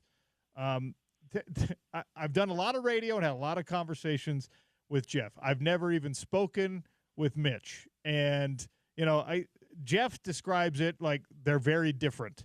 Well, similar enough that they both followed the same professional path and were NFL offensive linemen. But take me back to the childhood. How similar, how different are these two? They're quite different. They traveled the same journey ultimately, but their paths were completely different. As you know all too well, Jeffrey is a talker. Yes. Yes. And my wife actually may be listening to this now, but that's the genetics from her. Mitchell, on the other hand, is more like me. Introvert and not as outgoing and so forth. So much of them are different, which is kind of interesting coming from the same family and we think we raised them the same way. And so their careers were quite different. As you know, Jeffrey was in the league for 8+ years, but how much of that time was he injured? By no fault of his. It wasn't that he wasn't in shape or that he did something wrong. He had people fall on his ankle. He had all kinds of other issues that went on through his career. At one point, Mitchell was the Iron Man of the NFL. He took over from Joe Thomas, and I think there was 7,983 consecutive snaps that he took before he had to leave a game. I think it was in his 8th year. Now, how different is that between he and Jeffrey? Was there ever any gigantic physical altercation between the two brothers? Literally and figuratively, because they are gigantic from the human sense, but also, I had an older brother, and when the teenage years and the testosterone and all that stuff get going, suddenly the bickering you had as a child over a video game can turn into something that is a lot more dangerous, a lot more significant. Did that ever happen with, whatever it was, 600 pounds of Schwartz brothers? Hardly ever purposefully. But there was one day where they were playing up in our master bedroom on the second floor, which is right above our dining room area. And I don't remember the name of the game, but they were playing a game that required them somehow to roll off the bed and land on the floor at the foot of the bed. And they did so, and the next thing you know, the fan that was right below them in the dining room, part of it collapsed and almost hit us as we were sitting at the table. So as you might imagine, that was the end of that game. But other than that, no, I've got to say, very, very proud of both of them and Jeffrey as being the kind of the mentor for Mitchell all the way along. Never a jealous bone in his body, always supportive, whether it was high school, college, or pros. And we all know, and we talked about it, that Mitchell had a better football career than Mitchell. Mitchell had a better football career than Jeffrey. Jeffrey's so happy for his brother. No jealousy whatsoever. I was actually impressed and kind of blown away by that when we were doing shows together. That was during, Jeff was retired and Mitch was still playing. And not only was he still playing, but he was at the pinnacle. He was at the highest level. He was regarded as one of the best at his position in the game. He was competing for and ultimately winning Super Bowls. And there was never that would have happened for me if I'd stay healthy too, or he's not better than me. It was just Jeff was always genuinely happy for his little brother to be living that dream, even though he did always describe them as very different, and the way that Mitch would react to things, Jeff would tell us about, and we'd have a laugh about it or whatever. But like, I was actually impressed by that. My older brother and I are so competitive with one another. I don't know that it would have been that way with us, but it certainly was with your boys. Yeah, it was. They're both competitive to their own degree, but never against each other. It was always to help each other out. And I'm really proud of the way that turned out, and that relationship. As parents, you're only as happy as your happiest kids, and they were happy and enjoyed each other, and that was really great. How do you like the grandpa role? You've got two grandkids on Jeff's side, and I see their little sports and stuff like that. And Jeff is always talking about his kids and what they're good at in sports and what they're not good at in sports. And I'm like, I bet if I talked to your parents, you were terrible at one thing at some point. So what do you see from a grandpa perspective that maybe you did or didn't see when you were dad? Well, certainly as being a grandparent, I was always told how wonderful it would be. My description of it is multiply it by 10 times and maybe you'll get close. It's wonderful to be around them, to see them, to have a relationship with them. They play a number of sports. And as I'm back here now and watching them, it's like I'm going back in time and thinking about when I coached, and I'm actually out there trying to not be too vocal about, hey, Alex, you should be doing this when this happens on the baseball field. So I find myself just drawn back into it. And I'm just really happy. They do more. They're more active than our boys ever were. Our boys were more seasonal. There was a baseball season. There was a basketball season. With Jeffrey's kids, they do multiple sports at one time, but they're very athletic. And, Mitchell now has a daughter who will be a year old in another couple of days. And given his athletic abilities, I would suspect that she might follow the same path. One thing that also was very interesting about my time with Jeff, I grew up in Minnesota in my early days and then moved to Utah in third grade. And we have very little, almost zero, Lee, as you're probably aware, Jewish presence in the Salt Lake Valley. Like, right. I didn't grow up around, Jewish teammates, Jewish friends. And, Jeff and Mitch both were in the severe minority as professional athletes in the NFL as practicing Jews. And how did that shape this whole experience? You mentioned, bar mitzvah time had to take priority, balance it out, go to synagogue is in one of your 7 pillars. How did that shape this journey and this experience, the Jewish element? Well, we raised them Jewish from early on. I think we had Jeffrey going to our synagogue for schools when he was like 3 years old for early school. They went through Sunday school. They were bar mitzvahed, and it was always very important for us. And so there were at times, I wouldn't call them challenges, but there were instances that popped up that they had to deal with. But they knew who they were, fortunately, and they kept to their religious beliefs. And when Jeffrey got into the league, there were 11 Jewish football players, not all of whom would be considered Jewish under the conditions that the Jewish religion sets out for being Jewish. One's mother has to be Jewish to be considered Jewish. If the father is Jewish but the mother's not, there's a certain area within the Jewish religion that won't consider the child as being Jewish. But they both kept to it. We used to go to synagogue with Jeffrey when he traveled to different cities, and when he could go to synagogue with him, we did. They would go to local synagogues for Sunday school and meet the kids. So they kept very much to it. And then there's a chapter in the book called Do You Believe in Thanksgiving? Or Do You Follow Thanksgiving? And I laugh about it, and I used it because Jeffrey was having a conversation with one of his teammates when he was on the New York Giants, and always liked having discussions to learn and share. And they were talking, his teammate and Jeffrey were talking about the holidays they observe. And after comparing a few, the guy pops up and says, well, do you follow Thanksgiving? And Jeffrey looked at him and said, hey, bro, that's an American holiday. Of course I do.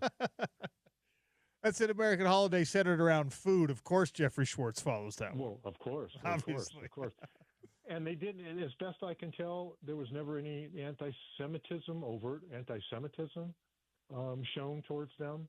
So they were able to stand tall in light of their Jewish upbringing and remain, a believer and so forth. So I was really happy about that. Well, it was an interesting experience for me to, get to know that side of things. As I'm in my late 30s at the time, and now in my early 40s, and still that's just not. It's so regionalized sometimes, and you don't have an opportunity all the time to grow up around people. We actually, kind of tongue in cheek, Jeff was like, "Hey, ask your guys at the University of Utah in that program how many Jews have come through the football program." And so I called one of my guys up there who's been there for decades, and I said, "Hey, how many Jews have come through the Utah football program?" And he was like, "Man, I don't think we've had any, not that I know of." And it just blew me away. I mean, but maybe it shouldn't, don't you because have one now? BYU's got a Jewish quarterback. I don't know That's who it is. It's BYU. It's not Utah. It's BYU has the Jewish quarterback. Yeah, I don't know that we've got any at the University of Utah, but yeah. Just well, anytime fascinating. you want to be immersed, just come to Los Angeles. We'll take you to the Jewish neighborhoods, and you can spend time, and we'll show you what it's like. Hey, as long as there's some delicious food. And by the way, if we're ever in the same place, dinner on me. Thank you so much for joining me on the show today. And thank you. I appreciate it. And Raising Giants is available. Go check it out by Lee Schwartz. His extraordinary journey raising 2 NFL sons is available on Amazon and at Barnes & Noble. Lee, great talking to you, sir. Thanks for your support over the years, and thanks for joining me on the show today. Sir? Wait, sorry, Lee. Sorry. All right, Sean. Very much appreciate it. Lee Schwartz. Jeff Schwartz's dad. We know the dynasties here in the state of Utah that have raised multiple football, basketball, volleyball. The Anai family has had multiple athletes, and the Krugers have had multiple athletes. The Bartons, obviously. There's just a bunch of them. And Lee Schwartz somehow raised the outliers, Mitchell and Jeffrey Schwartz, NFL offensive linemen both. Go check out his book. Fascinating stuff from Lee Schwartz. Glad he was able to join us on the show. Raising Giants is the name of the book. Hour number 3 begins next with Sarah Todd. We'll talk the NBA Finals with her. We'll talk a little Utah Jazz draft approaching. It's ESPN 700, 92.1 FM.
105-97 OKC, 6:20 left. Nimhard at the top, drives the free throw line, pass to the corner, turnover. Shea Gilgeous-Alexander on the run out, layup is good. 2 more points and 1 for Shea Gilgeous-Alexander off the turnover. Thunder by 10. An SGA and 1, Game 5. OKC won that one in the NBA Finals. Potential closeout game for them coming up tomorrow night. That sound was courtesy of ESPN Radio. Mark Kestisher on the call. We will have tomorrow night's game. We're your home of the NBA Finals on ESPN 700 and 92.1 FM. Sarah Todd, NBA Insider, joins us to talk all things finals, and we'll get to the Utah Jazz with the upcoming draft as well. Sarah, how are you? Not too bad. Trying to wade through off-season and draft coverage and wedding planning, so I'm busy. That's a lot. By the way, your Twitter handle, NBA Sarah, did you have to buy that from someone? You were the first at NBA Sarah on there? Yeah, I mean, I got it a very, very long time ago. I was an early adopter. I'm NBA Sarah everywhere you can imagine. I have it. So pretty awesome. Isn't Andre Iguodala's he's at Andre or something? He must have been the first one. You're the equivalent. It's pretty great. That's what you get for being in the Bay Area for me and for Andre when the advent of some of these things were happening. Are you an early adopter on anything else? Like you get Bitcoin at 10 cents or anything like that? No, I don't. Dang, too bad. All right. Should Rick Carlisle play Tyrese Halliburton tomorrow night? Yes. I had the same conversation with my fiance because it was what if he can't give you anything? What if he's as bad as he was the other night? And it's you have to see, right? I'm a firm believer in not risking things when you don't need to earlier in the playoffs. A very good example is a few years ago when Donovan Mitchell sprained his ankle and then he came back during the Memphis series when he probably definitely shouldn't have. It was too early, and that cost them really badly because he wanted to be out on the court, but they were already, they had an upper hand in that series. And so earlier in the playoffs, I'd be like, no, don't risk it. Save your guys. Make sure they get rest. This is not the time to try and make injuries worse. If I'm Tyrese Halliburton, if I'm anyone around him, if I'm Rick Carlisle, I'm like, it's game 6. Get on the floor. We have to see what you have. And if it looks like he doesn't have what it takes, or he is, he's not able to be an efficient part of their system while he's on the court, you'll be able to tell that, I think, pretty early on if he just doesn't have it. But no, I mean, he's one of the best players in this series. He's incredibly clutch. If he has the chance to help you, you put him on the court. How much does he have to be able to give you in order for it to make a difference? I mean, he's the best player on the team. Pascal Siakam has done a great job of trying to fill in that last game, trying to fill in the gap, so to speak. Oklahoma City might be a better team even with a fully healthy Tyrese Halliburton. So how much of a difference does he need to make in order for you to feel like they can win and extend the series? I mean, I feel like, both of these teams, the great superpower that everyone's been talking about it for weeks now is depth, right? Both of these teams have that. And so I don't think that you need for Tyrese Halliburton to give you a certain point number. You just need him to look like he can, run, jump, pivot comfortably, because he just needs to be a threat. I don't care if he misses shots. He just needs to still demand attention by the defense. And if they see that he's not moving as well, then they can probably give him a little bit more room, and then that would be a detriment to Indiana. But I think that if he looks like he is able to give you the movement that you're used to seeing from Tyrese Halliburton, that's all you need. You just need the threat to be there. You already referenced the depth, and there's an argument to be made that T.J. McConnell should have had more minutes in that last game because of how well he was playing and of how compromised Halliburton had to be.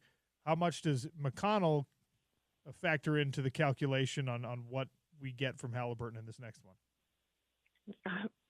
I mean, far be it from me to question what goes on inside Rick Carlisle's mind, right? He knows more about basketball than I will.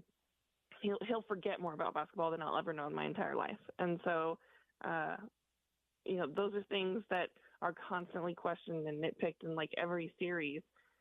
But you could ask the same thing as what if Nembhard had played a few more minutes? What if you'd given Benedict Mathurin more time? The first time that Tyrese Halliburton came back on the floor, all of these tiny things, you could always question those. And I don't know, if you would have given TJ McConnell a few more minutes on the floor, could Chet Holmgren have just blocked every shot that he had tried to make in those waning moments? Maybe, I don't know. It's such a what if game, right? And so, yes, he was incredible when he was out there. I just don't know if that would have made the total difference, and we would never know. Sarah Todd, our guest here on the Sean O'Connell Show at NBA Sarah on Twitter and apparently all other social media platforms if you're not already following her as well. The off-season news that buzzes around is fun to follow. Kevin Durant has made it clear which teams he's interested in playing for, but a report today that he actually nixed the trade that would have sent him to Minnesota. I want to play that out. I want to string that out. Kevin Durant in Minnesota. Does that work? Yeah, it's interesting because, what would Minnesota have to give up? Obviously, you're looking at, matching salary and whatever picks you'd have to give up for that. And so it feels like, Minnesota is one of those teams where it feels like it's just a small tweak away. And so if you're having to give up anything, even around the periphery, whether it's a big name on the roster plus, what if they have to give up McDaniels, or what if they have to give up Naz Reid? Any names that you would have to give up in a trade like that, that's going to diminish kind of the beauty of what Minnesota has been having the last few years. And so those kinds of trades are always worrying because it's the same thing when you see, Kevin Durant go from one team to the next. And this is, obviously excluding what happened in Golden State because that worked out, right? But it is really hard to give up a huge portion of what makes your roster good for the benefit of one player and say that that's going to work out. That would worry me, and it's probably why it didn't work out for Minnesota, or why they nixed the trade, right? Because if he's the one that nixed the trade, or whatever the circumstances were, right? If I'm Minnesota, I worry about what I'm giving up from the roster that has actually been good the last few years. The Lakers are apparently showing interest in John Collins. What are they going to have to give the Utah Jazz to make that happen?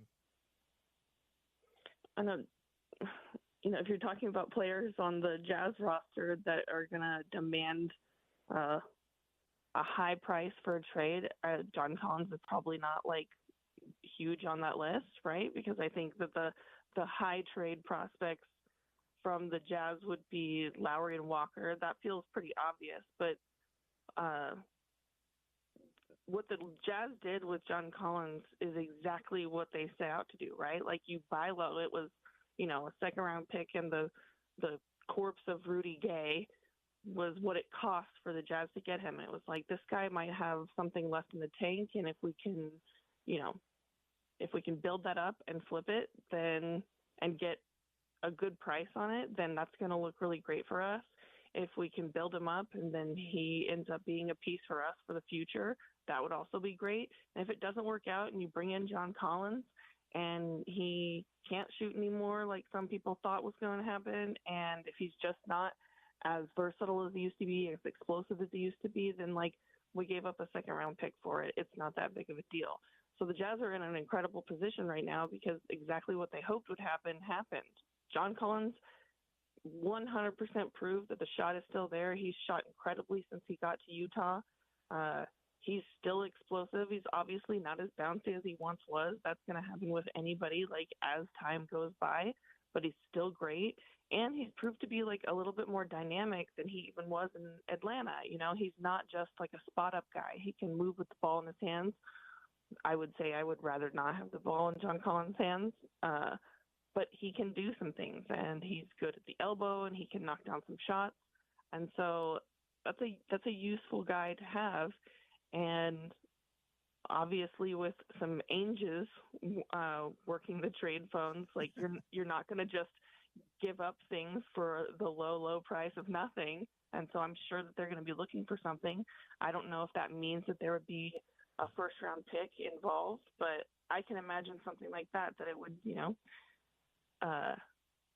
take some prospects that would look good for the future, some young talent, and maybe a first. But I also don't think that I'd be super shocked if maybe the price was even lower than that. But that being said, again, if you've got some Ainges on the phone, I wouldn't put it past them to ask for more than they actually want. Well, I'll admit that when I saw another trade that went down this week, my thought process immediately went to, okay, what do the Angels do with this? Memphis traded Desmond Bane to the Orlando Magic for KCP, Cole Anthony, 4 unprotected first-round picks, and a first-round pick swap. That is a haul for Desmond Bane, in my humble opinion. Your evaluation of that trade and what it might look like if you apply a Jazz lens to it. Yeah, just applying kind of an NBA-wide lens on it. It's, I think the initial reaction for everyone is to be like, well, then that sets the market price, right? Like if we're giving up 4 firsts for Desmond Bane, like what could Lauri Markkanen be worth to a team? What could Walker Kessler be worth to a team? Like that's, I think, initial gut reaction that most people have to seeing something like that. I would temper those expectations because, like, let's just remember some of the things that have happened over the last few years, right? Like 5 firsts and pick swaps for, Rudy Gobert, 5 firsts and everything else for Mikal Bridges, but then just 1 first and some aging players for Luka Doncic. Now, of course, that is a horrible example because I don't think any other team in the NBA would have actually done that deal other than the Mavericks. But, like whatever team is making the deal, like the 2 teams that are involved in any trade across the league, they will make a deal for what feels right for them. And while I think that it's a little wild to have given up 4 firsts for Desmond Bane, like it does address the most glaring problem that Orlando had. Like they needed shooting and they needed someone on the perimeter that was going to be able to be strong, create his own shot, and also like not lax on the defensive end. And so like they wiped out a lot of those concerns with one trade.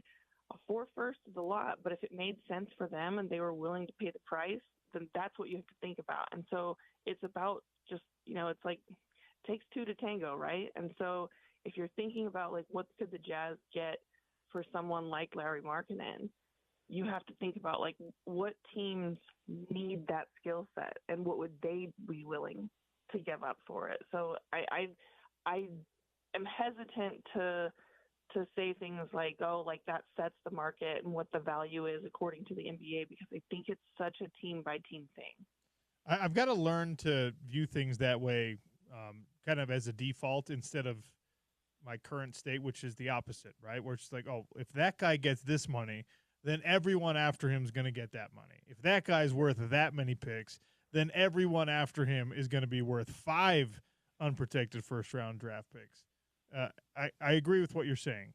I think it's the better, more measured way to look at it. That it's the price is what people are willing to pay, and Orlando was willing to pay that. Is that smart, though? Do you think that this is going to get them closer to whatever the goal is at the end of the tunnel, which is supposed to be an NBA championship, but, like, is Desmond Bane really the missing piece for the Magic?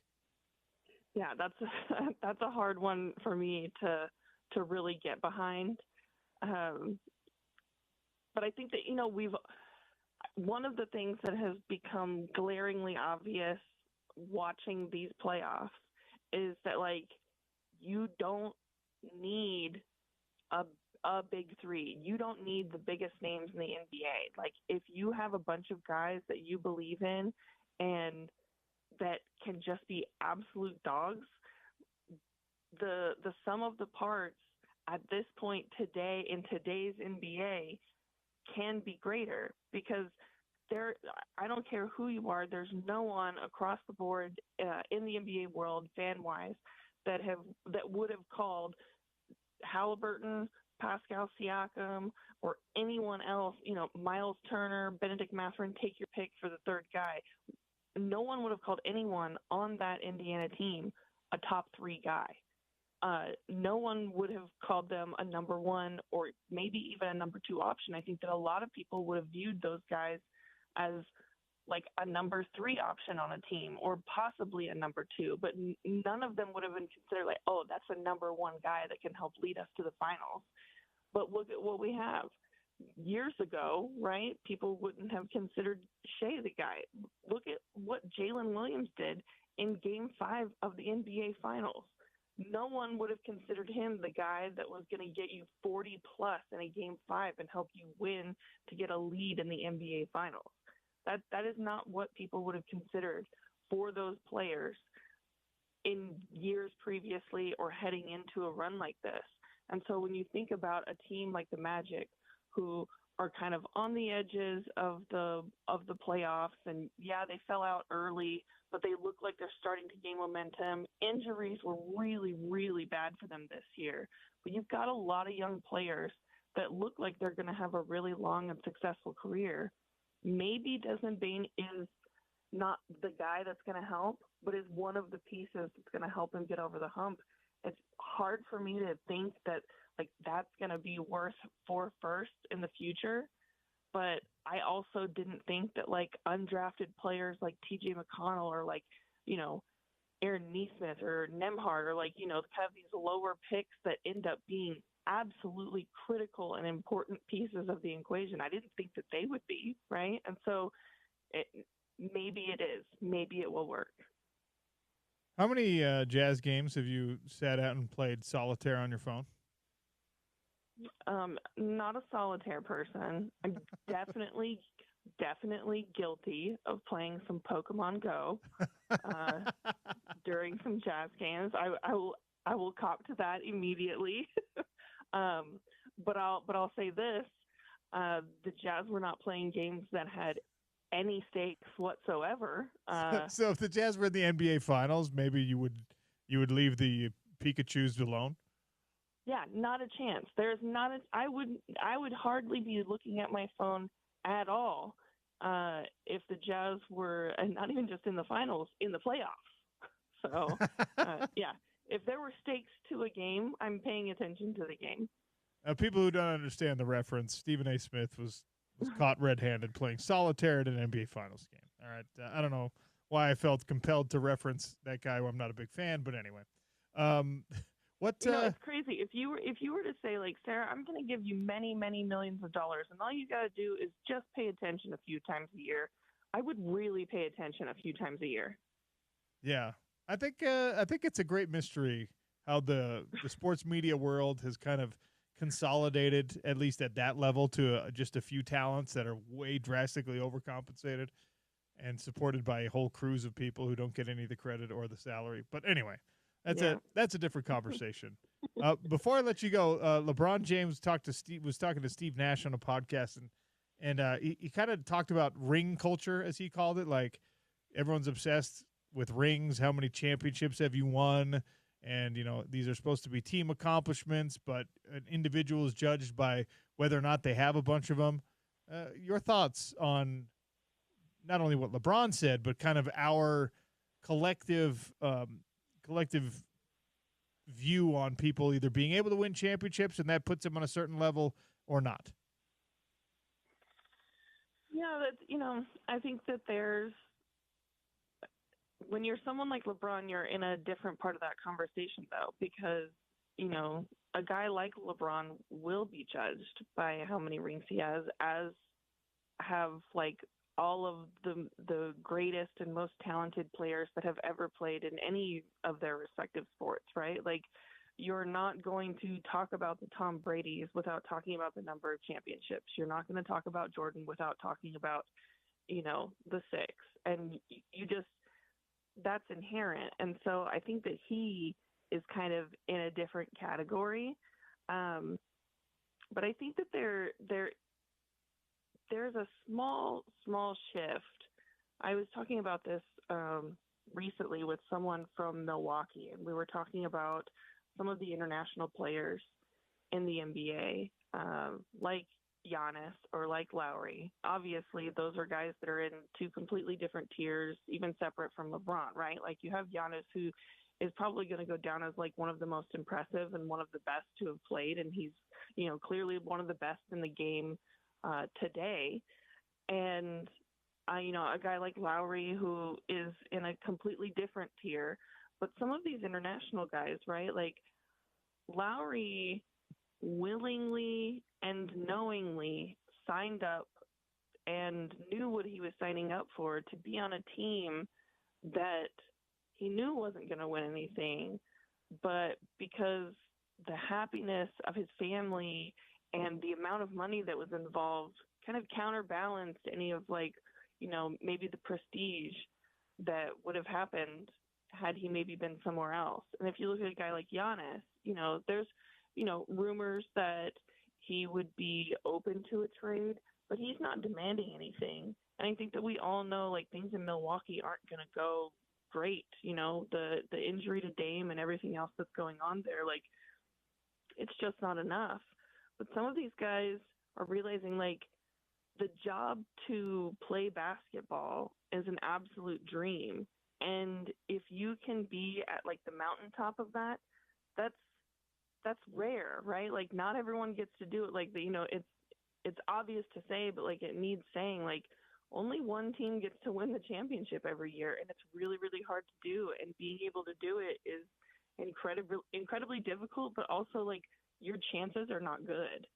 And so I think that, like, some of these guys who are like, I'm okay being in this situation and, my family being happy, and I'm creating generational wealth for me and, so many of my children's children to come, and my family is happy. Like, having that and the stability and the fact to say, like, I played a game and I did what I loved and I was able to do it and take care of my family, like, sometimes that's enough. Now, that is not to say that guys like Lowry or Giannis or any of the other players in the NBA don't want to win, but I think that, like, the ring culture is all conversation that happens from the outside. And from the inside, we have to remember that, like, the very beginnings of any of these guys playing basketball is just because, like, they love the game. And, like, that will end up probably being enough for their own legacies and for them to be happy. All of the rest of it is for us to argue about for, in perpetuity. You bring up some very valid points. I mean, obviously having a trophy and a ring, fantastic. Everyone in the NBA now leaves with at least $100 million. So it's like, if I don't have the championship, I'm probably going to be okay at the end of the day.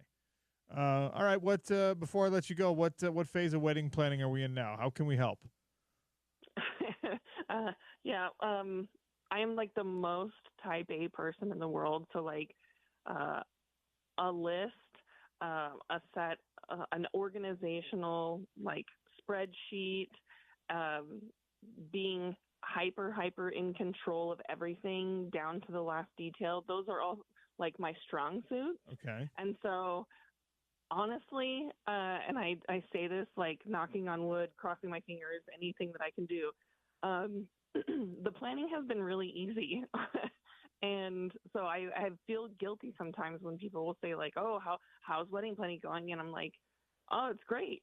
It's really great." And I'm on top of everything, and everything has gone easy, and there's been barely any hiccups. So maybe it's all gonna fall apart in the last week before the wedding. But so you're not gonna let the Sean O'Connell show decide like a token menu item or anything for the Sarah Todd winner? No, that's okay. The menu was set basically months ago, the day that we chose the venue, which was also a very easy thing. So is there anything cool or quirky on the menu? Is it like, do you have like s'mores for dessert or something cool? I mean, give me something here. I don't like cake. I think that cake is gross because I don't like frosting, and so it's the most overrated of all desserts. You're absolutely correct on that. Yeah, and so there will be no wedding cake, and instead I'm having a donut wall. Oh, awesome! Yeah, that's a great. Okay, that's wonderful. Maybe some maple donuts on there at least. Oh, there will be maple donuts, 100%. Okay, well, James, we're crashing the wedding. Sarah, you're the best. Thanks for your time. Thanks so much, Sean. Talk to you soon. At NBA Sarah, that's Sarah Todd. Big fan of her and all the work she does covering the Jazz and the NBA Finals. Game 6 tomorrow night right here on ESPN 700 and 92.1 FM. Don't forget to start your engines. We've got the first ever Monster Jam World Finals coming to Utah July 4th and 5th, giving away tickets next week right here on the Sean O'Connell Show. Tickets are also available at Ticketmaster.com. Monster Jam World Finals presented by ESPN 700 and 92.1 FM. JB Long joins us next. We'll talk some Rams. We'll talk some college football. We'll talk a little bit of everything with JB Long. That's coming up in 3 minutes on the Sean O'Connell Show, ESPN 700, 92.1 FM, proud part of Utah's ESPN radio network.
All right, our next guest is really doing us a huge favor right now, not only because he's giving us 15 minutes of his time, but he's doing so when it would be very, very easy to find something more enjoyable because of the location he currently joins us from. JB Long, voice of the Rams, college football insider as well.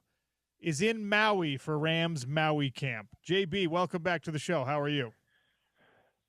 Sean, I am doing great. It is a pleasure to spread a little bit of the aloha that I am enjoying here. I've had several difficult assignments over the course of my, say, 20-year career. This is not even close to being one of them. So the least I could do is bring you a Puka Nakua update from the islands here with the Rams. So, set the scene for me. Are you enjoying like a breeze in the palm tree? Is there a drink with an umbrella in your hand? What's it like right this moment? There have been a lot of those ingredients. I have found a new favorite coffee spot near our hotel. So I spent the morning with my wife. My kids are here as well. A little hotel time, a little laptop time in preparation for practice today. Just got parked in the lot here at War Memorial Stadium on Maui. The Rams are in day 2 of 2 of their mini camp offsite, and we'll chat with Sean McVay to kind of set the stage for the summer and training camp in about 2 hours from now. But it's an open to the public practice, a crowd of about 5,000. It is easily by volume the biggest event of the day here on the islands. So they're doing some community outreach, helping rebuild homes and things like that. Obviously, there's a certain level of affection for Puka Nakua because of his connection here to this state. What's the reception like in Hawaii? The Polynesian culture embraces their own like no other, and I imagine he's a big hit out there as well. 100%. This has very much been the Puka Nakua show. I think it would have been anyway, Sean, because going into year 3, he's just one of the NFL's elite wide receivers, and I think pop cultural phenomenons, like whether it's through fantasy football, or the fact that he's going to become a young father this season, or any number of things. He's befriended LeBron James. He's just risen in stature since becoming a deep 5th-round pick, both in terms of his performance, his role within the Rams offense, and then certainly how he's looked upon both locally and even maybe globally now. This is a great example, I think, of how loyal he is to the Polynesian culture, the affinity that he has.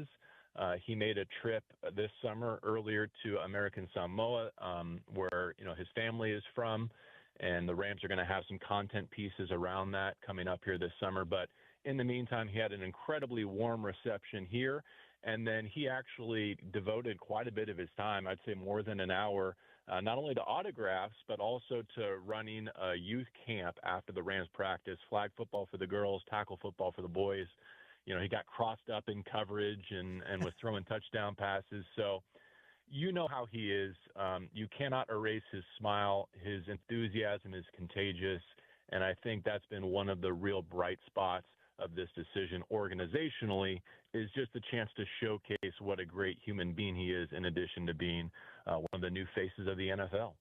Very easy to root for, even if you're on the home of the Utes, and he was a BYU guy, and then I guess a Washington guy before that, because, right. Like you said, just infectious personality. It's great to see.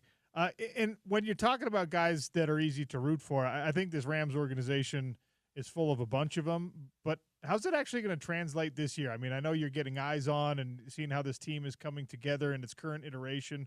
Part of what this mini camp is about is, of course, the football aspect to it. But, the NFC West is in a time of transition, in my opinion. And how does this Rams team actually project once the season starts? I think they've put their hat in the ring, Sean, and that's all you can do in mid-June. So much impacts outcomes and fortunes in the NFL. Many of them are beyond your control. And I think the Rams weathered an injury storm last year. I think they stagnated on offense and still found a way to battle through to the postseason and played some of their best football down the stretch.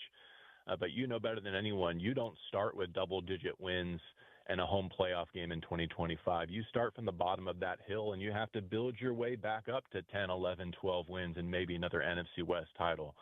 But what I mean by they put their hat in the ring is I think they're on the short list of teams that if things go their way and they achieve the way that they believe they're capable of, they can absolutely win a Super Bowl championship this year. They're one of those teams that if their outcomes, if their fortunes are favorable, should be there at the end. I believe there's a wide range of outcomes. I think not just as easily, but it's very possible that things go against them and they're in transition next off season. But for the time being, I think they've done their level best within the construct of the salary cap to fortify their run defense, to bring in Devontae Adams to replace some of what you lost with Cooper Kupp, to extend Matthew Stafford's prime and his horizon, and to play offensive football in a way that I think Sean McVay has reinvented in year 9, when the whole league has pretty much copied what he set forth on offense, and then designed their defense also to mirror what the Shanahan-McVay system is built to put defenses in conflict and to solve for that.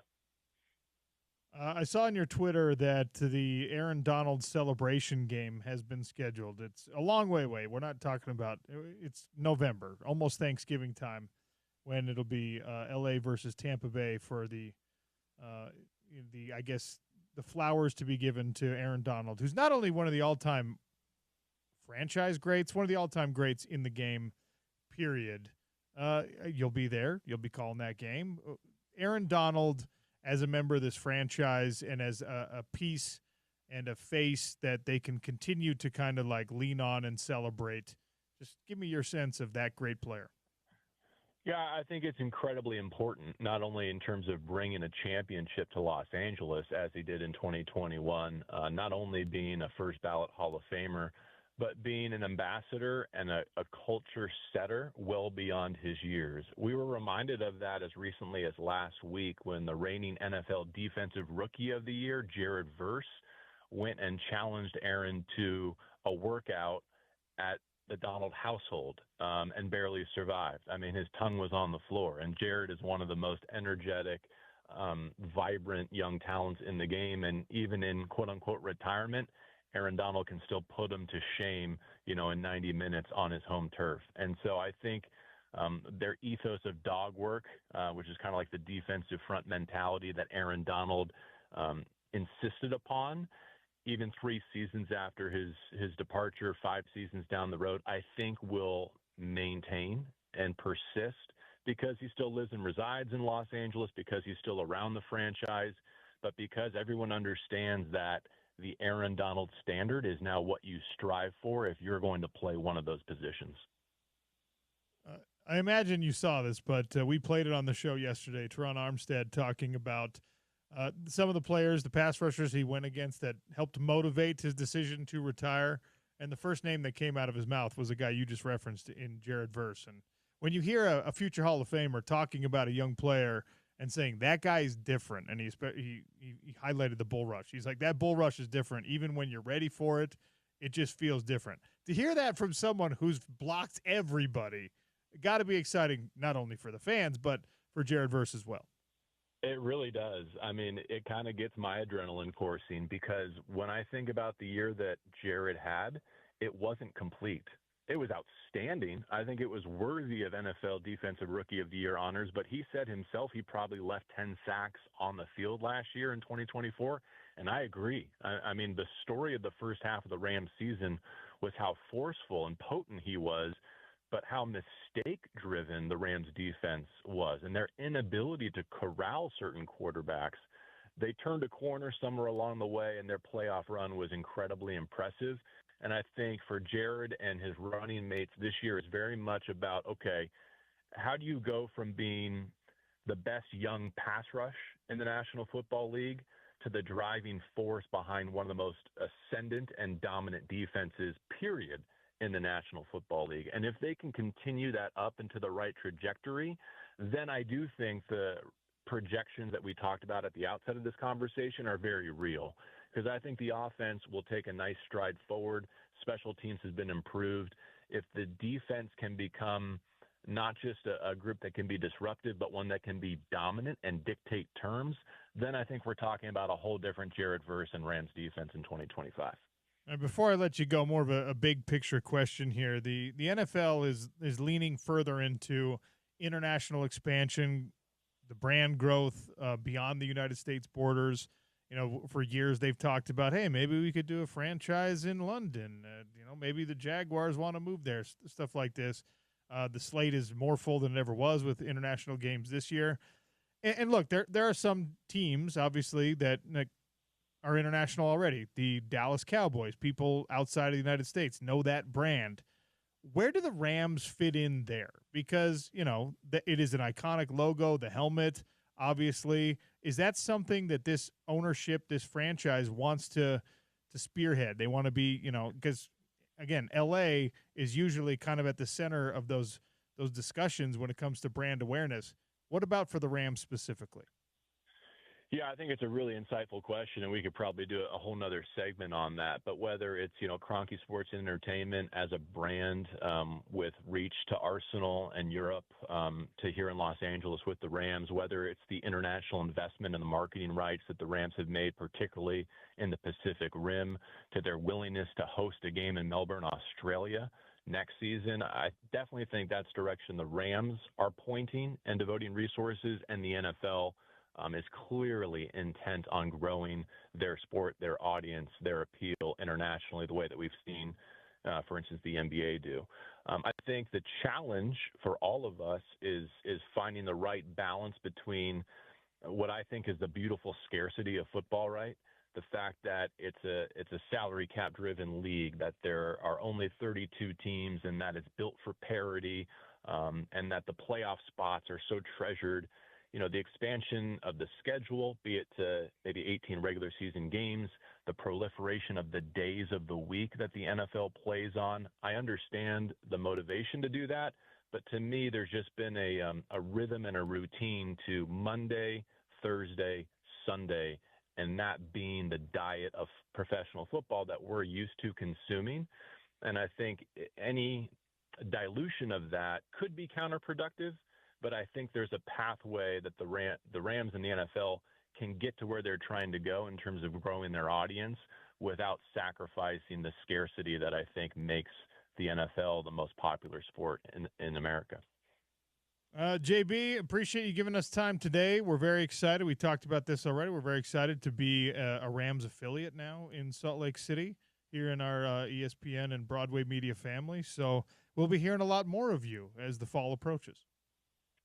Well, I'm not sure your audience should be excited about that in particular, but I do think this Rams team and this franchise are worth rooting for. I think it's worth considering in your portfolio of fandom for not just competitive football reasons, but the fact that, for instance, they're building a new locker room for the boys and girls teams at a high school in Lahaina while they're here, and that they're helping out with Habitat for Humanity and the fire recovery here on the islands, and so many other reasons that I think, whether it's community focused or football driven, I'm just a firm believer in what the Rams are doing organizationally, and I would invite anyone who's opening their fandom, especially at the professional level, to consider the Los Angeles Rams. JB, do your best to enjoy the rest of your time in Maui. I know it's going to be a tough one. Well, I appreciate how gracious you are, because I know, Sean, that your fandom is not up for grabs, but that's for another time and place. I'll be a fan of JB Long, not of the Rams, but that's okay. Right back at you, buddy. That's JB Long. He's the radio voice of the LA Rams, who you're going to be able to hear every weekend on our brother. Do we say sister or brother station, James? What are we going with? We're saying brother. We're saying brother. Okay, brother station. Brother station, also part of Utah's ESPN radio network, 103.9, 98.3 ESPN, The Fan. All right. And, again, Puka Nacua featured on that roster. Britton Covey, we hope, will be featured on that roster. As of right now, well, by the way, on the roster. Some of you people might not hope for that. Some of you people cut Britton Covey yesterday in our start bench cut for the Pac-12 era kick return specialist. How dare you? We'll close out the show next. Crosstalk will be with Porter hosting again. Spence is here. All right. Well, Spence Checketts then. We'll do a little start bench cut with Spence before we get out of here. Sean O'Connell Show, Utah's #1 sports talk, ESPN 700 and 92.1 FM.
The Drive with Spence Checketts is next. The text line is still open, as are the tweet machines at Real OC Sports. 877-353-0700. Start bench cut today, Spence. Utah football greats. Are we doing punters again, or have we moved on? We've moved on. Okay. You skipped a really tough one yesterday. What was yesterday? Pac-12 era return specialists. Ooh. Britton Covey, Reggie Dunn, Kalen Clay. Start one, bench one, cut one. I feel like you have to start Britton Covey. A lot of people started Reggie. Okay. And even a few people, after I read the stats, started Kalen Clay, but most people cut him for unfortunate reasons. Well, I think you have to cut Kalen respectfully. I think we all know why. I don't have to say anything else. Let me tell you this, though. Okay. Britton had 5 kick or punt return touchdowns when he left. Mm-hmm. Reggie Dunn, same thing. Kalen Clay, in one season, had 4. 3 punt, 1 kick return. Yeah, it was feast or famine with him, for sure. That's all he did. Right. Anyway. Yeah. So is that what that was yesterday's? That was yesterday. Today, we're going offensive tackles in the Power 5 era. Okay. Mm-hmm. Garrett Bowles, Spencer Fano, Darren Paolo. I'll cut Darren. I got to start. Everyone is. I got to start Garrett because that's my guy. Okay. And I'll bench Spencer, even though I know that's not popular right now, heading into the season. All right. But Garrett's friend of the show, comes on all the time. So breaking news: Spence Checketts just benched Spencer Fano. Yeah, I mean, like I said, I know it's not popular right now, but Garrett's my guy. If Spencer goes on, and assuming full health, he will, to be an NFL offensive lineman for a number of years. I think Garrett just signed his third deal, his third contract with the Broncos, and he's a great player now. Yeah. The cool thing about Garrett Bowles, one of the many cool things about Garrett Bowles, is we have watched him now as fans of Utah football and by extension fans of him.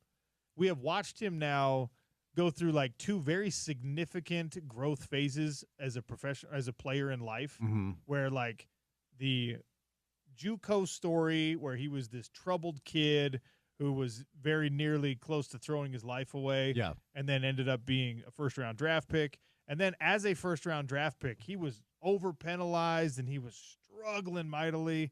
And what did he do? He worked his way through it. Pretty cool. Bronco fans love him now. His uncle, shout out McKinley, is a buddy of mine. So I've kind of had a front row seat to this journey. And to your point, I mean, it's been a path for our guy. Yeah. I mean, when he was younger, and he talks about it very openly, which I respect and appreciate. And he leans into, his charity to help people who once upon a time were in his spot. So nothing but credit, respect. Not just as a football player, but as a man, as a father, as a husband, as somebody who picked himself up, brushed himself off, and went on and did great things. It's a really cool story. It's a great success story in life. Yep, for sure. So no issue with starting him. It's great. All right, good. But I did bench Spencer Fano. So you benched Spencer. I'm going to get a text from Jim Harding. Your namesake. He doesn't have my number, but if he's listening, he's probably mad at me.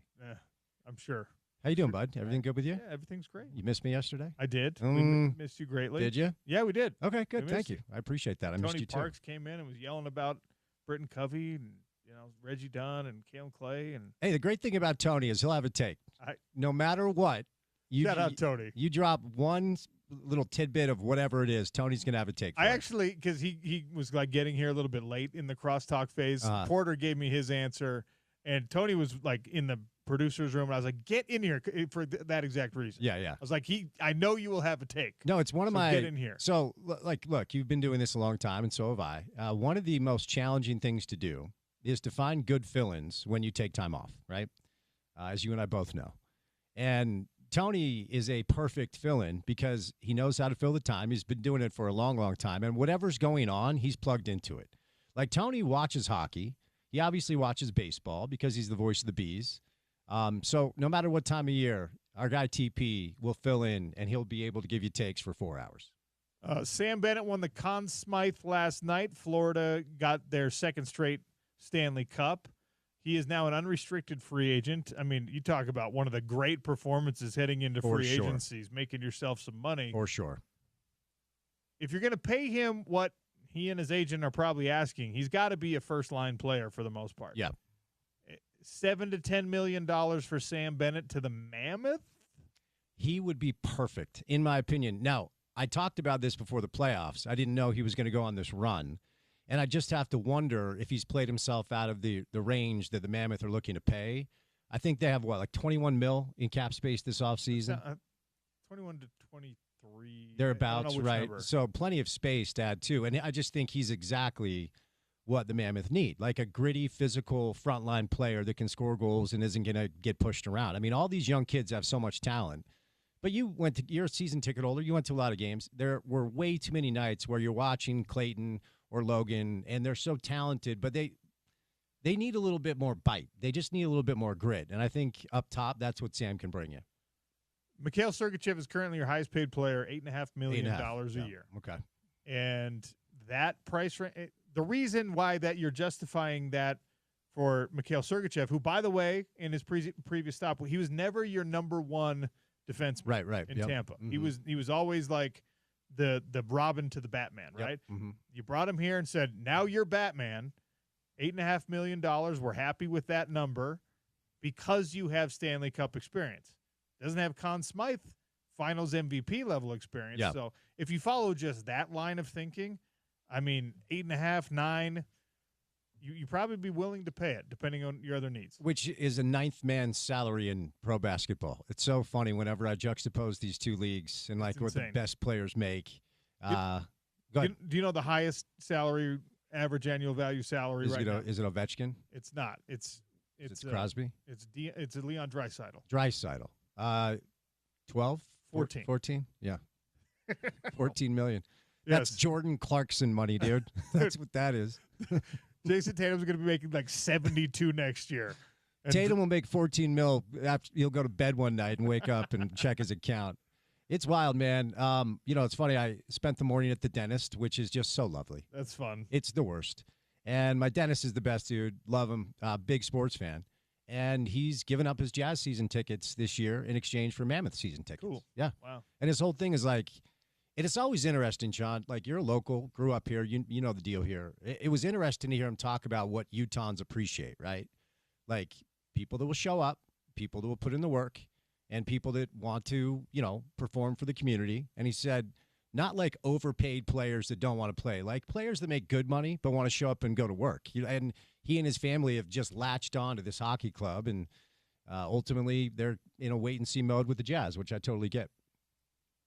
Stay tuned for The Drive with Spence Checketts. He'll go from 2 to 6. Thanks for listening to the Sean O'Connell Show.